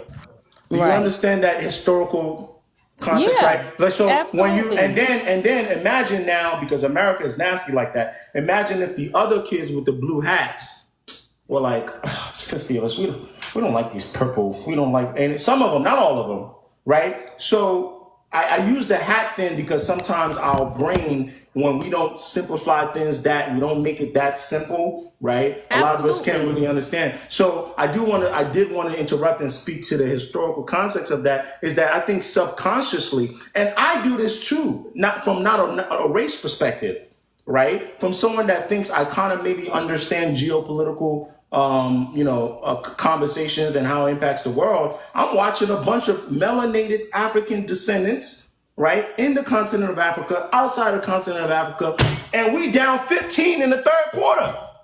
Right. And I'm like, come on, guys, let's run these plays. Let's play. So I know that's somewhere, and that's what Issa probably, I wouldn't say got frustrated with, but she was like, oh, that's probably a little bias you have. But for me, that's because I'm thinking, we're going to play tug of war at the end. Right. So that's where that's coming from. But I get it. And I accept it. That's just a layer of being biracial in this country. And I'm okay with it because I wouldn't want to walk into a room and have someone see me anything other than Black. I'm proud of that. I love that. I love my Blackness. It is who I am. So, but then you have people who are, I say, monocultural or monolithic, like they're very, right? Yeah. That their minds can't comprehend or understand or wrap around the idea that you can be more than one thing. And can I stay there, Lena? Yes. Okay, so let's stay there. So, and this is why everybody's like, what's going on here? And this is why I said, forget if you think he makes good raps. Forget if you think he's morally sound. Forget if you think, forget all that stuff. That's why I said, oh, damn, when Rick Ross came out first, it was like, white boy. And it's like, oh, damn. That really hurt me because I love Ricky Rose. And I was like, no, he didn't. That really burned me. But at first, I felt like he was talking to me. But see, Lena, at first, me and you go, oh, that they just rapping, right? They just rapping, right? But when But you it went too see, far because but you when you looking see, at you screening on TikTok and people making think pieces as to why Rick did it and why he was right to do it. right? So now we live in this world where everything is literally, no pun intended, black or white, right, It Lena? is. It is. Now, here's the thing. Is there a historical context to some people that are biracial who do not even want to speak to their blackness at all I and stuff get like that I get too. it. And I understand that. And when black people hear maybe someone claiming both, they fear that you are ashamed. Oh, ain't no shame over here. It's all And those are love. I love conversations it. to be had. Yes. But what we Yes. can't do is we can't let our inability to have those conversations spew on the enemy's hands. That is the main point I Exactly. want to be Because gotten look at people across like today. Trump are using it against us. That's the main point. Yes. You because I watched the Association of Black Journalists, and I watched Donald Trump go in there, and he ran that pick and roll. He's like, some say she's black in front of black journalists, knowing that the audience are going to be black journalists. But people Exactly. that pay attention to black journalists. So I just want to hold on, keep you on for a second. I want to move on to somebody else. I got you. I'm gonna let you know. Everybody stay there right there. I'm gonna just say Lee. Let me go to Lee real quick. Lee, what's up? And then I want to make sure I keep the Thank speed you. going. What's up? Okay, so honestly, I really didn't know my African American brothers and sisters felt this way. Like I thought I come from the Caribbean, or we're predominantly black, 80% black. I really didn't think that. I mean, I know we're different, but I didn't think they thought we were so. I'm very serious. I'm 42. I didn't think that hearing Issa speak, and I thought American culture was, because coming from the Caribbean, you guys have culture. Well, not you, but America has an entire culture that we mimic. So for them to feel Lee, Issa hold is on. saying, Can I say right there? But I tell you what's sure, happening is social media is made projection of voices be louder. So what happened was, some way, somehow, the trap was set where the dumbest people, right? Or sometimes people that the conversation that you're probably only supposed to have within, like, your family dinner table or whatever, that don't make it right, got projected loudly, right? And then now for every 1K or every 1 Lee, right? There's another idiot who would allow to voice than both of us. You understand what I'm saying, Lee? I think that's really the biggest thing, because it what you blows just my said, mind. Yeah, I because really like it blows my mind. I really didn't feel like they really feel like they don't have anything, and then they're different. It's like you're saying, when you came to America, I'm looking at Black Americans like, you guys have a whole culture and you'll have a way of speaking. How do you not, like you said, it's social media, because it's well, no, crazy it's they not really feel. just social media. Actually, hold on. Let me not even just do that. Sorry, gotta back up. My bad. I know I'm Mr. Cutoff. It's my new name. I gotta back you up, Lee. My bad. My bad. Because, because, and if somebody in this chat that didn't like it, I don't give a damn. This is white supremacy and white imperialism greatest tool. They'll drop a bomb, leave everything scattered and destroyed, and then years later, what happened there? We don't know.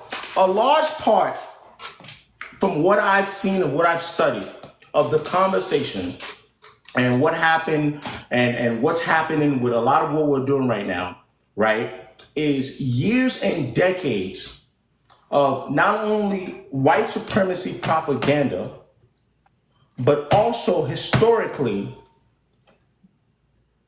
I would call it political decisions, okay, that has cultivated a land, in my opinion, of hatred for African American people. Let's call it what it is. And so when things like, let's just use, for example, One of America's biggest export is entertainment. Okay, Lee, you following me? I'm with you. Okay. One of America's biggest export is entertainment. When you come to America, if you weren't born here, no matter what color, it takes you 2 seconds to be like, wait a minute. The Negroes are good at a lot of things, but my boy, they sure have that entertainment thing on lock. But you start noticing ownership, who owns it, who's controlling it, who runs it on the TV. And then it's exported. And then when they export it in a certain way that they get to decide how the rest of the world can digest this entertainment. And they export it and package it like candy as a strictly American product. But then they've also trained the international mind to associate America as a white country. You would almost think no other race participates in the development of this country. So what does that do to the international mind? Right? So, and I'm just using entertainment. Don't even get me don't get me mistaken for other things. There are other things that people could, African American people contribute in this country. There are other things that Asian people contribute.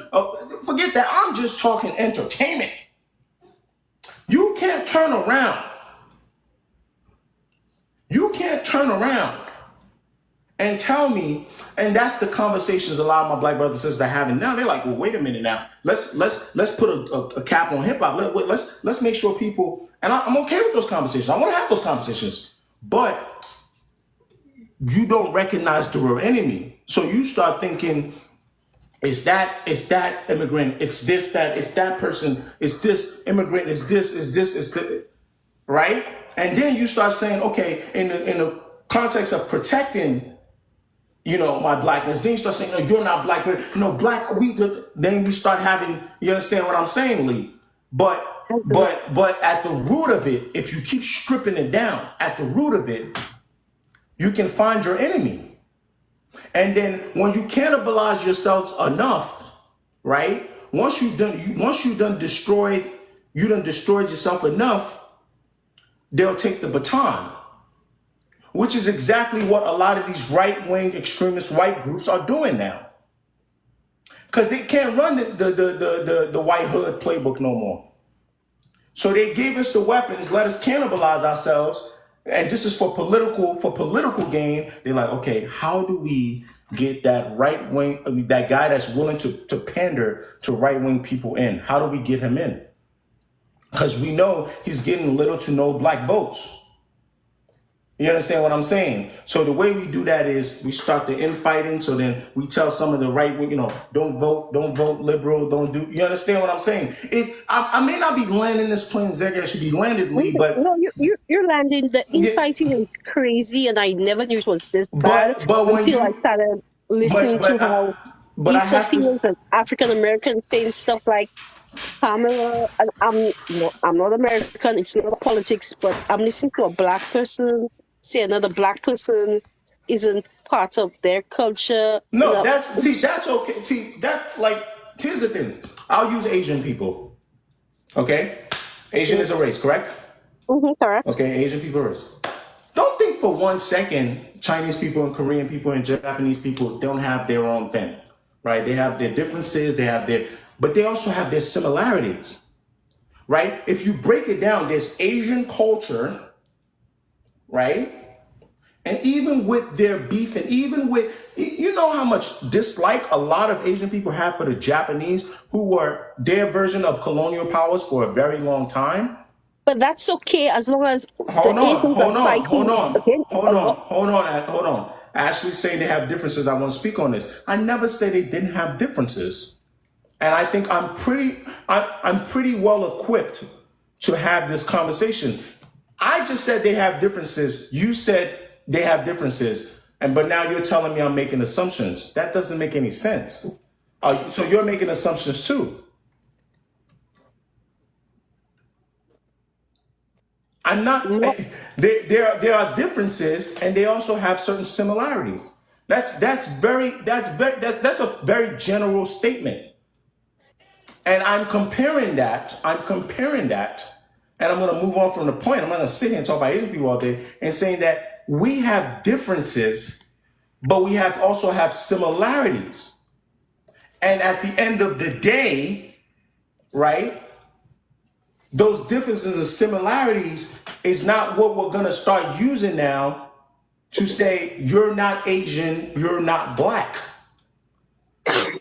Right? I just don't like us fighting from the white people. I'm sorry. I No, don't it's like us okay. It's fighting okay. We in just front of the white people.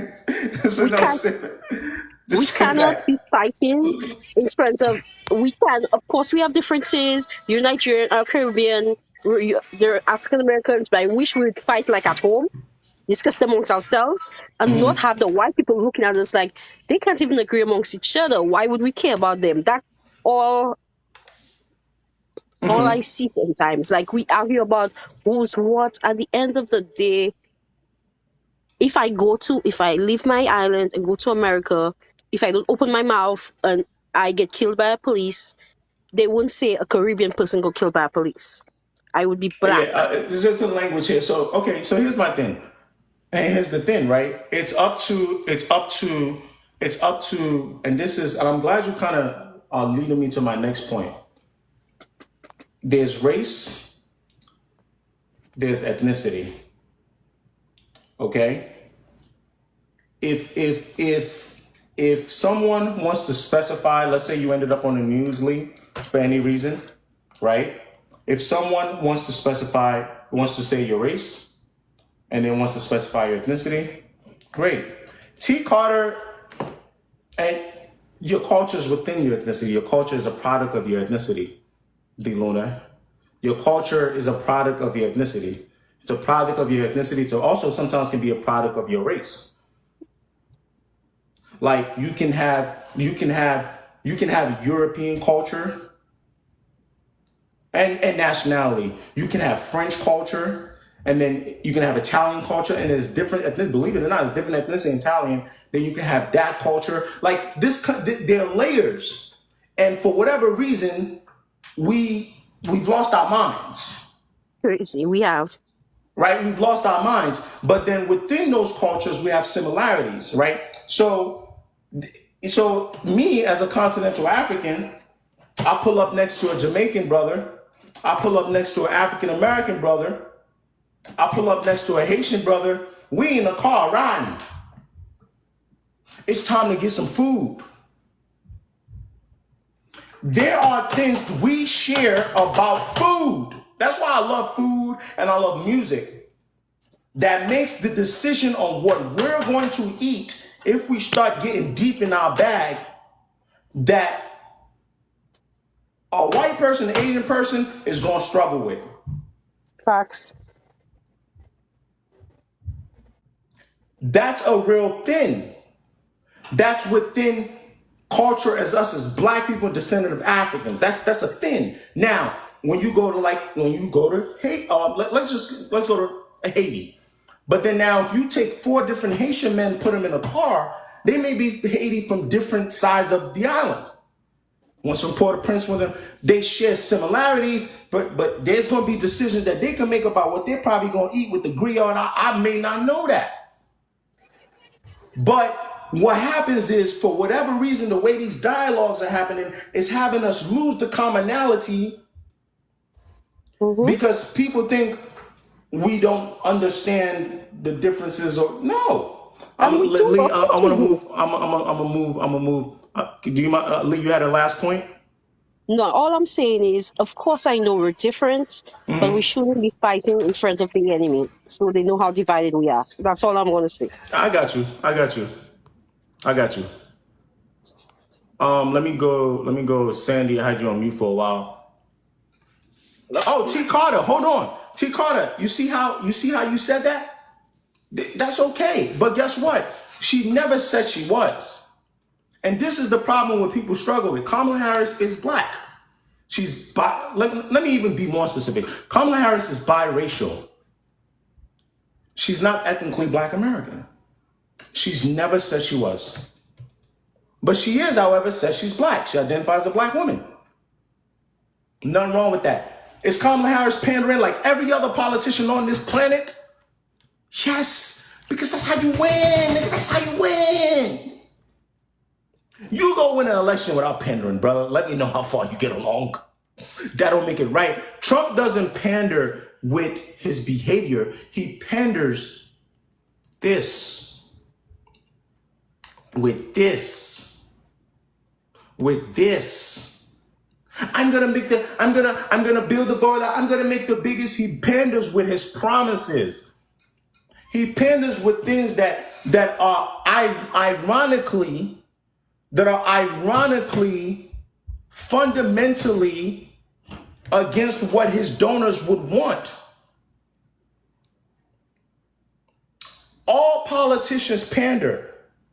All politicians, you know what I'm saying? But I don't want to get too distracted. Sandy, go please, because today I'm 6 o'clock. That's all I got. I don't believe you that you're gonna get off at 6, but you know what, man? You can say keep saying that. You know what?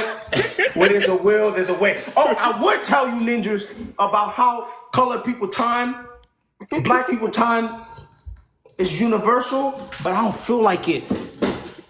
Hey, I don't feel like it. I'm not in the mood yet.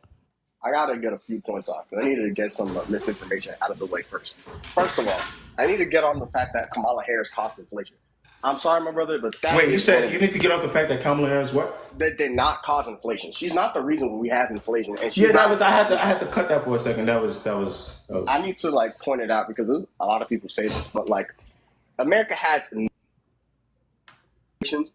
fact that we had like historic lows in unions, so these companies were getting away with all this other stuff that they couldn't get away with.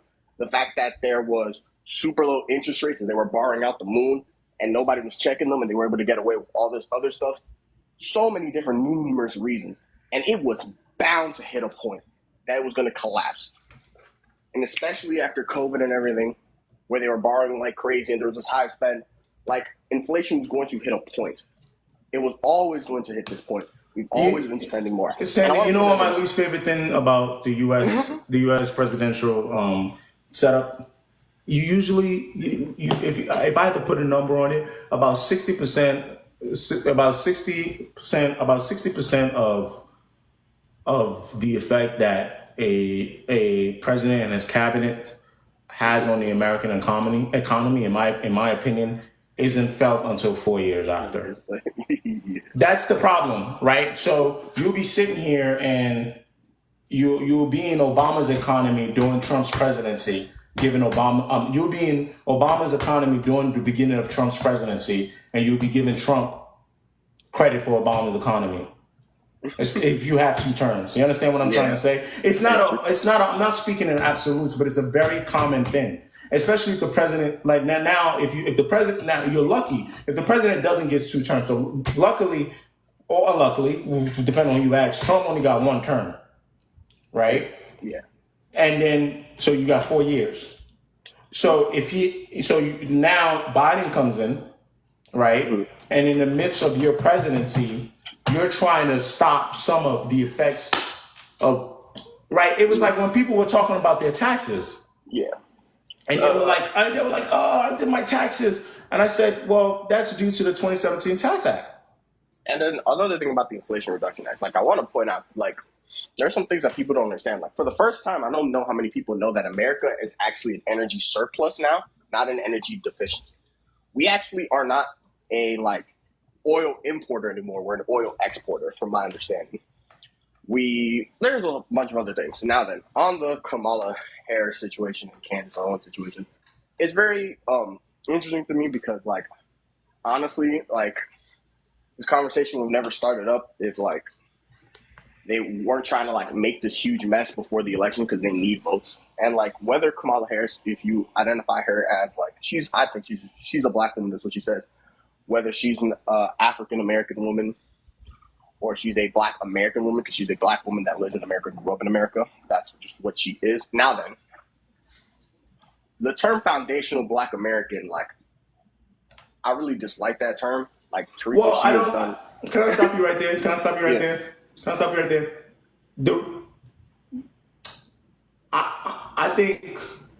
I think it's not up to you to dislike or it. me, right? And for whatever reason you dislike it. I think it's not up to you or me. Um, and I say that because I don't think you would do that if you went to, just my opinion, if you were in Peru and you had a group of people that like we identify as this. Now, if you want to talk about actions, we can talk about actions. But I really, and I'm not saying this because I'm mad or you should stop or you can keep talking. I just think that it's a very trivial point to stay on. Me personally, like I don't sit there. Like if I meet somebody, like it just happened. I said African American. Issa said Black American. I said cool, because that's not going to change my mind as far as my connection to you and what we have in similar. You understand what I'm saying? And that's all it takes. That's all it takes. You understand what I'm saying? But it'd be like if I came up to her and she said, "You're Nigerian." I said, "No, I'm a Yoruba man." Now I know, obviously, granted, the word, the name Yoruba tribe is centuries old. I get that, but that's probably why your brain is okay with that, right? I wasn't here at the beginning of the stream, but what is your main topic that you was trying to hit on at the beginning? Well, I'm talking about blackness as a race. As a race. So, I mean, there's a little. My mind goes on through different things, right? My thing about it is that there's the point that race is a social construct, and it was primarily created for white people to oppress black people. That is the main driving force of why it was created, right? Mm-hmm. And now it is a tangible effect on the lives of numerous people. So then, what do you identify as? What does it mean to be black? And that changes whether you are Black Americans. Black people in America have a very unique history because of all the numerous factors that you already know about. And then what it means to be black outside of it, right? I am Afro-Latino. I'm a black man from the Dominican Republic, right? Mm-hmm. Right? There's a lot of different things for that. I've had different experiences now that I'm realizing as other people have taught than other people, right? Mm-hmm. A lot of people send when they're either racially ambiguous or stuff like that, they kind of get pushback from the black community, right? Or that's what people say. I actually never had that. Had the kind of opposite experience. Not really. Every time, when I'll meet other black people, they'll be like, "I'm black," and I've never had a problem with that. And even when I talk to other white people, they've never had an issue with that. I've always had my identity reaffirmed instead of pushed back. And maybe that's because I'm from South Florida. So there's a very unique mix of cultures here that allows that to happen. Mm-hmm. And that's one of the things that people don't get into. There is even in America, it's a big place. Even though people don't realize it, it's a huge place. And what it means to be black in America can change from location to location because there is a regional difference. There are different histories that happen in certain parts of the country, right? How identity formed and shaped. There are universal aspects because of what stuff the American government did, but there are unique traits in every region that changes that identity, right? Mm-hmm. There's going to be differences from where you're in California, from where you're in Florida, right? There's going to be differences from that from whether you're in the Midwest. And these unique factors change how people are sensitive to certain things or to certain factors. On to the Kamala Harris or Candace Owens and type of stuff, right? Kamala Harris, I don't think is very much. She's pandering because she's a politician, right? But I think Kamala Harris has always stood on the fact that she's black woman. I don't think I went and seen other. Okay, so I want to stay right there, Sandy. This is what I'm struggling with a lot of people, right? Mm-hmm. I can't. That's why I'm we could sit here and debate this all day. I have never seen Kamala Harris as anything but a biracial woman who's black and Asian. I swear to you not. And I'm not trying to pander now. And this is where and that's why I said, let's have the conversation, because I don't think this is a genuine conversation. I think this conversation is disingenuous. I think it plays into the hand, in my opinion, of the people who are running against her, and it conveniently works for her. I mean, for them. And that is the pushback that I'm given. That's why I said, okay, show me, because you'll tell me, okay, the people pushing back on Kamala's identity, right? The people pushing back on Kamala's identity, Show me what else they share. Because the idea is, oh, some of them are black, some of them are white, some of them are Asian. I said, okay, what else do they share? And I said, oh, they are right-wing conservatives. Whoop-de-doo. And then what I don't want black people in America to fall into the trap of is like, you don't, it's like, forget peeing on me and telling me it's raining. Don't spit on me and telling me it's raining. So at one point, I walk out the house and this ain't my friend. But then during an election, you want to strip Kamala of it. Well, why is that? Let me hit my Dr. Umar again. Well, why is that? Well, why is that? Oh, and it's because you have the studies. You guys know, based on the last election, you know what voting block is voting to what voting block. You know who's what. You know 60% of white male most likely going to do this. You know 35% of white women going to do this. You know, so you know, okay, where can we cause a split? Where can we cause less voter participation? The Negroes.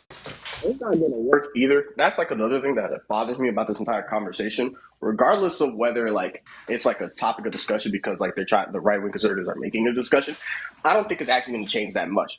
Like they also comes up in every like election, right? They usually do black men. Like this time around, black men, they're really going to vote for like the conservative side. They're like, you know, and stuff like that. They kind of try to do this trick multiple times. If you notice, it's a pattern. But it never actually works. When you look at the data, black men and especially black women are really consistent, right? But here's the thing. Here's the thing, Sandy. America's always got that funny thing, the electoral college. Yeah. Right? Because I get the point you're making, and I want to move on to Hot and Mr. Jams. I get the point you're making. The point you're making is when you look at it from a holistic point of view, right?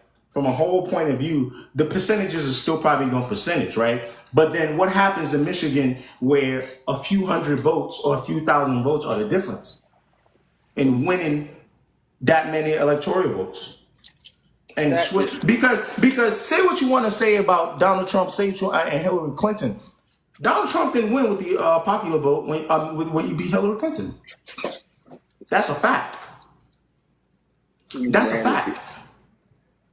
He won with the electoral college. That is true. But I think for that point to more matter, if this what's going to come down to. But they're betting. But Sandy, they're betting that it will. They're betting that it will. Yeah. But my point that I was trying to make is not just like the percentages. My point is that like I don't think it will actually work for like numerous different reasons. One, because the image of Donald Trump going out into a crowd of black journalists and saying Kamala Harris isn't black is super comedical. No, it is. It is. But as of right now, I think Dumuna is saying that. I hate you, Sandy, and I'm going to move on. That's cool. I'm glad that you're optimistic that this won't work. I'm not going to let somebody say, hey, I'm going to punch you in your face. And I'm like, no, you won't. I'm going to put my hands up. That's the point of this live. I'm going to put my hands up. I usually sit here. I talk about celebrity culture most of the time, but I know what I'm capable of. Sometimes I dabble into politics. I said today, let me have this conversation because I saw a connection. I was like, let me have this conversation. To me, it's all intertwined. You don't have to like the Afro-Canadian. You can be the greatest Rick Ross fan ever. That white boy thing with a biracial man is a little more sprinkled, a little more. All right, let me move on to hot, and then I'm gonna move on to Mr. Jams. Hot, real quick, and then we gotta finish up at 6, guys. What's up, B-Dog? What's going on, man? Thank you so much for being so patient. My bad, can you hear me? Yeah, I got you. I can hear you. I don't think it's the fact that I got my own beliefs about her race, but I don't really care. I just think it's the fact that she lies every time she says, oh, I was doing this during segregation and using our plight and all of that to win sympathy for us to vote for her and not just saying. Man, you know, the first question I'm asking you, Hot, and I'm gonna let you continue. When you juxtapose that to the other side, why does her? If I'm gonna assume that you're right, that she's a liar, right? I'm gonna assume. I'm gonna give you that. Why is the standard that high for her and it's not high for the person she's running against? Because we're the ones voting for her at a big clip. No, you don't have to. No, but majority of the black people are. That's what I'm saying. But I'm talking about you individually. I'm not voting for her. Okay, so but you're black. But the person that we're not, the black majority black people aren't voting for, is passing laws for us. Okay. So let me walk you back. Okay. So here's the problem, right? The we have. I just want to let me move away from this conversation for a little. Stay where you at. We All right. have created, and this is why I wish we had 4 major parties. We have created a standard, in my opinion, for Democrats and minority candidates that is here, and then we have the right wing plus straight white man that can run amok.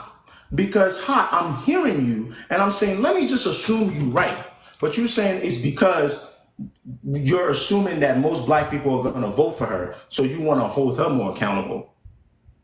Yes. Okay, but My bad. go Keep going. ahead. Go ahead. Now, go ahead and finish your point. I just wanted to say that. Okay, so basically what I'm saying is that we're not asking the conservatives to do nothing for us because we're not voting for them at Well, why 90%. won't you?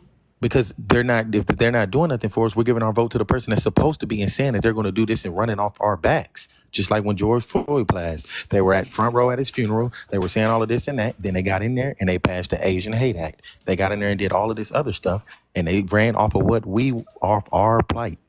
So Trump, now, when I go to Trump's website right now, he has a page that's dedicated to his plan for Black America. yeah, and that's my point. And so then now he said, okay, if I want their vote, I'm going to start linking up with their politicians. Just like Ice Cube said when they both ran, Joe Biden said, if we win, we're going to go talk to Ice Cube and start the premium plan. When they won, go back up a little bit, Hot, because you're saying things that are not fundamentally fact, right?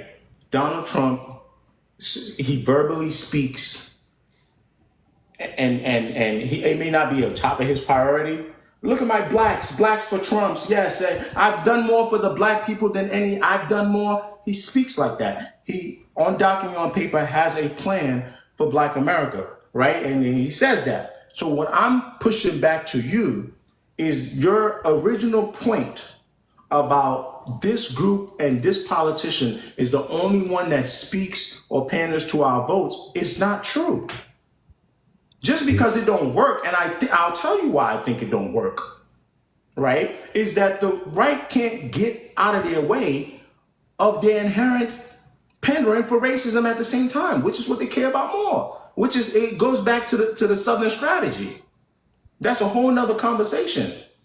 no, I think it doesn't work because they don't feed off our emotions and say trigger words like we're going to go back to slavery and stuff like that. They say we'll make the economy work so y'all can work harder. And Black Americans are inherently lazy, if we're being honest. So they're more So comfortable. is Candace Owens a right-wing conservative? Yeah. Okay, Candace Owens has said those exact talking points that you have said. What that mean though?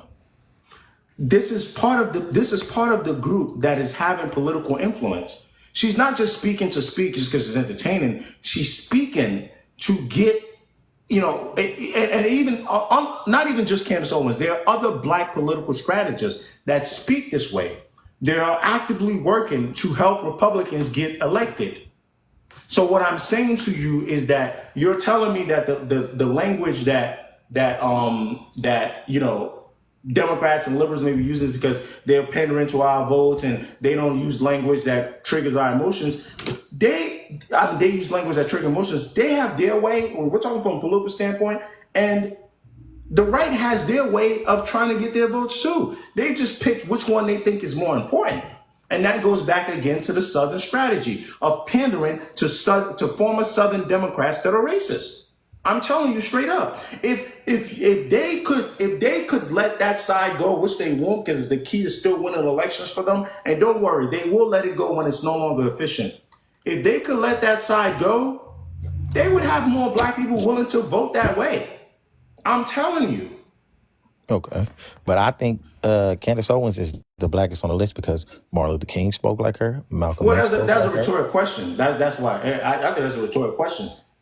But you know what I'm saying? That's a rhetorical question, Hot. So I don't have no problem with her calling out the community because it needs to be called out.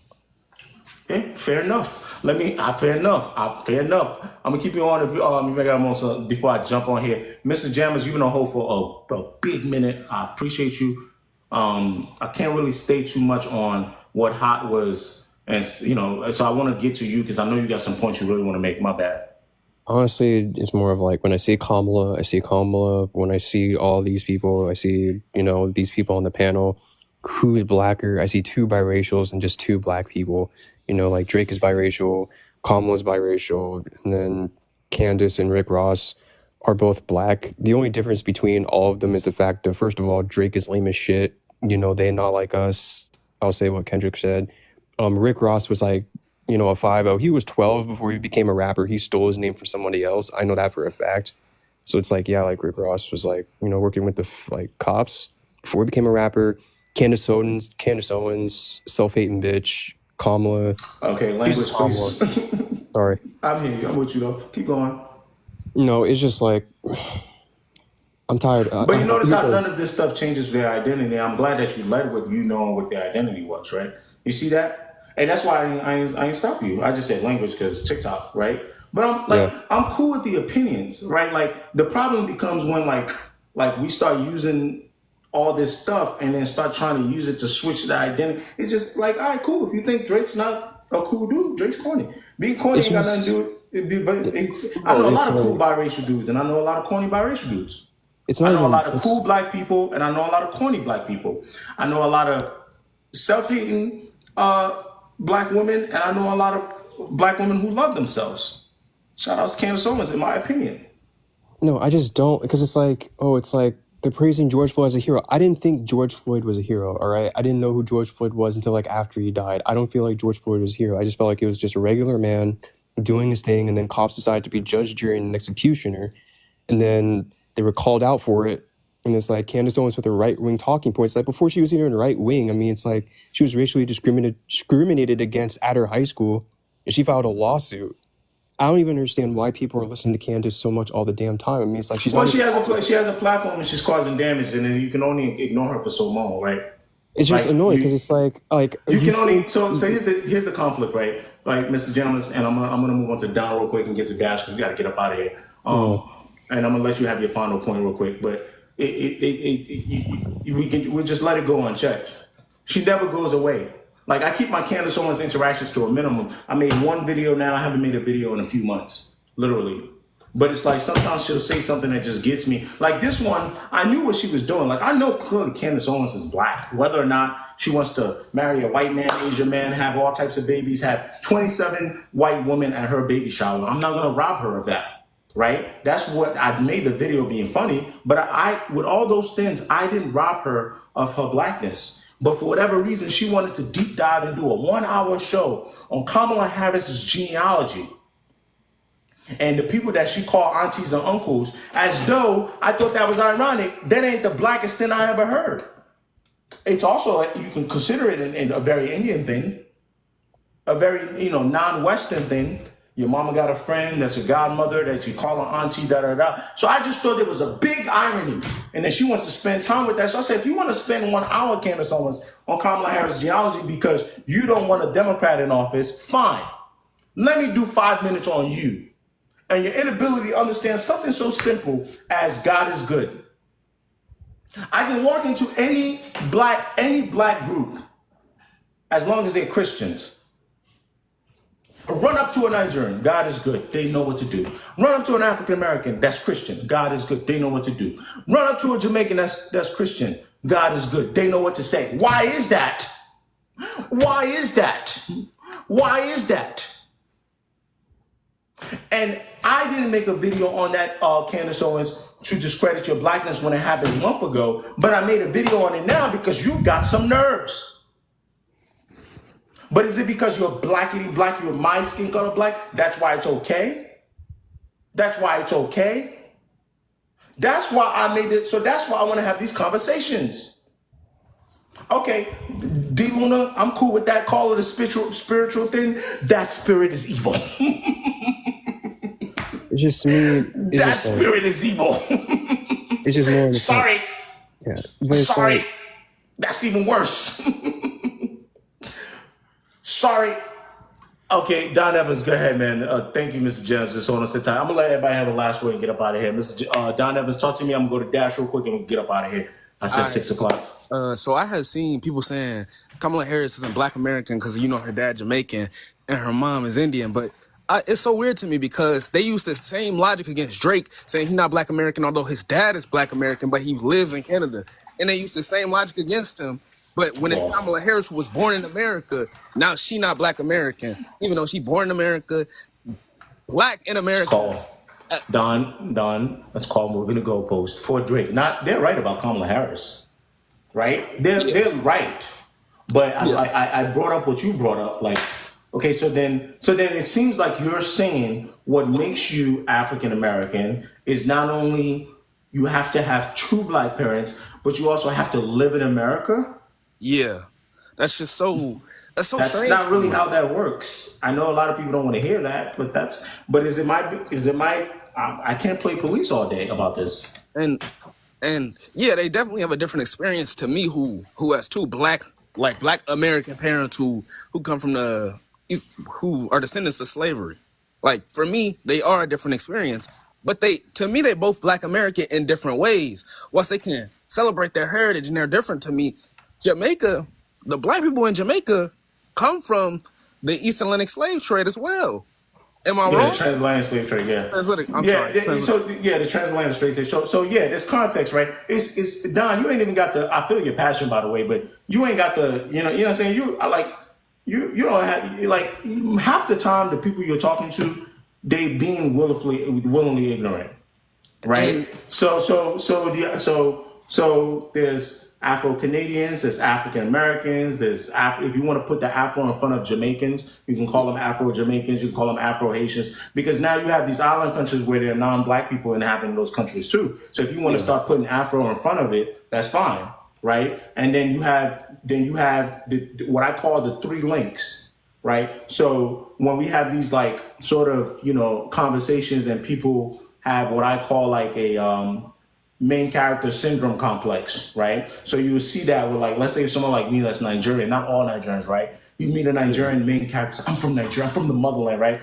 And then you have like, let's say you go to like America, right? And you got African American, I'm from New York, right? It's kind of that. Yeah. And then right in the middle, you see some of that main character syndrome too, but I always call Caribbean people kind of that link, right? Where they are also, Jamaicans are descendants of the transatlantic slave trade. So they share that connection with a lot of Americans, right? With a lot of African Americans, right? Makes sense? Mm-hmm. And then there's a lot of commonality in someone like Buju Banton who says, hey, I kind of, I know it's tough, but I was able to trace back my stuff and see that I was an Igbo man. A lot of Jamaicans talk like that, right? They'll speak like that. Right, they'll talk like that. So what it is though is there's a link there, right? There's a link, and we all have different circumstances. So like someone like Drake, right? The link to him, to me, to a Jamaican person, right, and to another African American person in Memphis is with his dad. Exactly. It's that simple. His dad is a descendant of enslaved people who came from the west coast of Africa. Where am I from? West Coast of Africa. There's my link, brother. Shake my hand, we brothers. That's all I need. Exactly. Biracial or not, right? And then his link to someone who's from, I wouldn't say Memphis because he's actually from Memphis, but let's just say Memphis then, is when he goes down to Memphis and he meets a straight up Black dude from Memphis and say, my daddy from here. And then there the link go. His link, believe it or not, to someone from Jamaica is he gets to have the same conversations. And that's another deeper link. It's like our people were on boats, 2 different stops. Exactly. Right? But we're talking to people that are being ignorant on purpose. That's why I'm very, I'm about to get up out of here, but that's why you get what I'm saying, Don? Yeah. I don't know if you have a final point here. I want to move on to Dash really quickly so I get up out of here. Okay. When it comes to the candidate, only thing, it's just like, you talk about Kamala Harris not being Black, and then you would sit there and call Candace Owens Black is just an idiotic statement. Well, they both are Black. That's the irony of this whole thing. Is that they both are moving in 2 different ways, but she want to critique somebody. One is biracial, one is Black, right? But they both have their assimilation to their cultural Black identity in different ways, right? But one of them wants to, your uncles, your aunts, what are we doing, right? But I get your Exactly. point though. Let me move on to Dash. Thank you so much. Sorry to rush you, brother, but I gotta get up out of here. No problem. Dash, talk to me real quick. Dash, I'm gonna unmute you and we're gonna close out. I gotta get up out of here. Dash, what's up? Dash, can I get you, Dash? Dash. What's going on? What's going What's on, going brother? on, Dash? All How you right. doing, man? Like your content, especially the content when you talk about Kendrick and Drake. Even though sometimes I think that you let Kendrick slide just a little bit, but Really? this People is say like the I other said, way around. nah, you let Kendrick slide just a little bit because Kendrick contradict himself. He sold out. He did all of this, and then he won to do the Super Bowl. Like, ain't we all know the Super Bowl? We already know what the Super Bowl is about. We all what the black people when it comes to black people using their body and all of that. But besides that, let's talk about the Kenneth Owen things and the George Floyd thing. First of all, George Floyd didn't die by the hands of the cops. He died when they did the examination. He died of fentanyl. So please do Oh, your okay. own I gotta research. stop you right there, brother. I gotta stop you right there. I gotta stop you right there, right? Like Did an examination. these, I don't want to get into the debate of it, but we have eyes, right? So if you wanna, if you're gonna, and I want to make sure that you understand my conflict. If you're gonna kind of say things like that, you have to.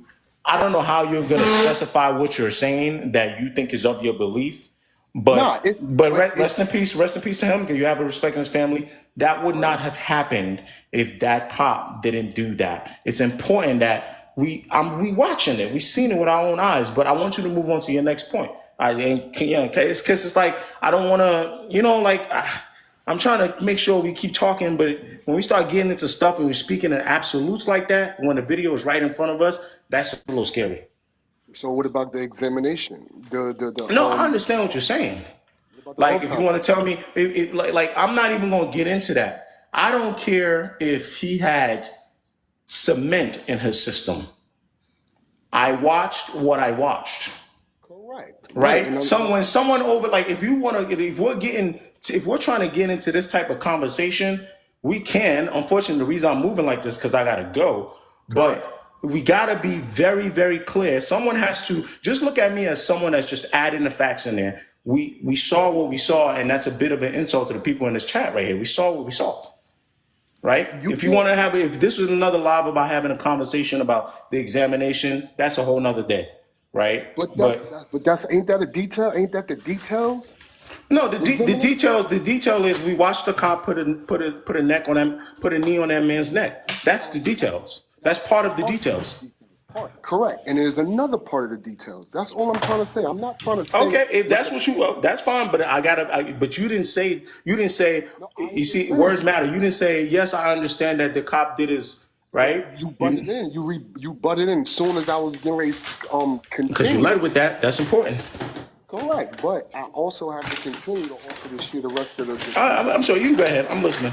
I'm listening. One part of the details is basically your part. What you're saying is correct. Not denying that. But just don't leave that part You're going out. in and out, Dash. You're going in and out. I What don't I'm know if trying to it's say me. is, I said just don't leave that part out. That's all I was trying to say. I wasn't trying to say the cop was right. I Yeah, wasn't trying to. and then I would have to get relevant. Then I would have to start deep diving into why it's relevant that that part is being discussed, and that's if it's factual or not, and if it's you know what I'm saying. Like you got to be able to see the playbook, brother. Like if you. No, I see the playbook. What I'm trying to sit here and say, I see the playbook. This is what I'm trying to say. And you seem like you is a very articulate, smart person, right? We all know how America runs. America plays off of things. That's all I'm trying to say. America plays off, they feed off of stuff. Just like when it comes to the race thing, they feeding off of it. They feed it off of it to keep us separated. You get what I'm saying? Yeah, but for the conversation that I'm having with you right now is in relevance to what we talked about. So if you think that if you think they feed on this or now tell me, and I'm gonna let you finish that point so we can wrap this up. How do you not see that in the role that it's playing when I'm clearly watching four people, right, that Hmm. have black identity in them, but I have to have conversations about who's black and two people are accusing the other biracial people, you're not this, you're not that. Do you understand what I'm trying to say and why I'm making this connection? Correct. Outside of George Floyd. All right, correct. the Candace Owens situation, yeah, she is wrong for saying that Miss Harris is not black because they both is running up the same pole, kind of right. Drizzy, understandable. He can't choose who his parents are. Your father, you whatever your father are is what you is. And then Mr. Ross, the biggest culture vulture besides him and Future of hip hop. One talk about drugs all day and how he fake drugs and pop in, and the other one talk about how he do this and he do that and he ain't do half of the stuff. So to answer that But question, you know what, and that's what I'm gonna take, Poppy, as my closing point. It's just so interesting that you say that. But then I guess it makes it okay because phenotype wise, they present as just very blackety black. So that makes it okay. That makes Future's degeneracy okay, right? no. Like that's the question I have for the audience. Does Candace Owens saying some really sometimes abhorrent things about black people? Does that make it okay? Because she's phenotypically black as black can be. You understand the point I'm trying to make? Yes. I I wouldn't, guess and like the person said, I wouldn't even call that culture vulturing, but I would just call that just, I guess, degenerate behavior. Does that make it okay? That's what I'm no. asking. No, I don't make it okay at all, and I definitely understand what you're saying about having this platform when you're talking about that because it's out of control how we pick and choose who we want to be whatever. You get what I'm saying? That's okay. And that's now, I disagree with you the minute you got on, but that's exactly, and I'm glad that you had the last words because that is the whole theme of this. Yes, at the end of the day, we may not like certain people. Yes, at the end of the day, we may not think people are culturally on code. That doesn't mean you police their blackness. That doesn't mean you're going to change. You change the fact that they are black. Ashley's making a good point about Clarence Thomas. I wish Clarence Thomas was a certain type of way. That don't change that he's a black man. You may not like Kamala Harris. That don't mean that her policies. You may not like this and that. That don't change her from being a biracial woman. You may not like Candace Owens and how she talks about the culture. That don't make her any less black. You may not like Drake's music. You may not like the way he uses different accents. That don't make him any less biracial with an African But American father. but And if I you made going this like Rick Ross calling this guy a white boy. That don't make Rick. And I made this like that he was a prison guard coming on talking about something. He's the biggest drug boss thus far. That don't make him any less black. I just think And that that just was all the moral of the story. I just think those two things are just character. They just playing into Yeah, roles. hey, thank you. That's the best way to put this. There's character, there's race, and there's ethnicity. Thank you, Dash. That is the right way to say this. You understand me? Yeah, I agree with you. Your platform. That is it right there. I listen to a lot of the stuff you say. I listen to a lot of stuff. And when sometimes I don't see you on the platform, I go looking for you to see what you got updated. I Because I know appreciate that. sometimes you're not biased to both sides when it comes to hip hop and then when it comes to political. I'm And I just trying to get understand. the truth. And I also won't lie to you and tell you. I'm like, I'm gonna tell you who I'm gonna vote for, but I just want the truth, right? But I will say this: when it comes to politics right now, I got to be honest with you. When it comes to politics, I can't do a lot of what I would want to do with politics, in my opinion, right now, based on how our political system is set up and who the opposition to Democrats are. There are two things that I would love to change, and I'm gonna leave y'all with it because I really gotta run. I wish we had four major political parties. We would have a far left, we would have a moderate left, we would have a moderate right, and we would have a far right. And everybody can try to figure out scatter for votes. That's number one. Number two, the opposition to what I think I would have to consider taking my vote right now is way too extreme for me. I know they're trying to convince you that but that the Democrats are extreme. They are way too extreme for me in that far right land. So it's very hard for me. And I mean, like I'll knock somebody like Nancy Pelosi. Like Nancy Pelosi, what she's doing with stocks, her and her husband, that's a mafia member right there. But my thing Does is this: insider trading, Dash? That's insider yeah. trading. But my I thing will is this: admit how that. does the people don't see that? But how does the people don't see that side, like you saying? Well, And that's because it's no, very black and white. It's like just because you vote Democrat, you can't give an inch. And the reason you can't give an inch is because the side that you're going against is also not going to give an inch. But anyway, I appreciate y'all stopping by. It's supposed to be again 2 hour live. It was a little you know what I'm saying, a little a little heavy, and I want to make sure for anybody that's still in the chat that might have came in late, dog, this was rhetorical. This was me mocking America's nastiness and their favorite game show that they're playing. And we're the ones end up in the game show.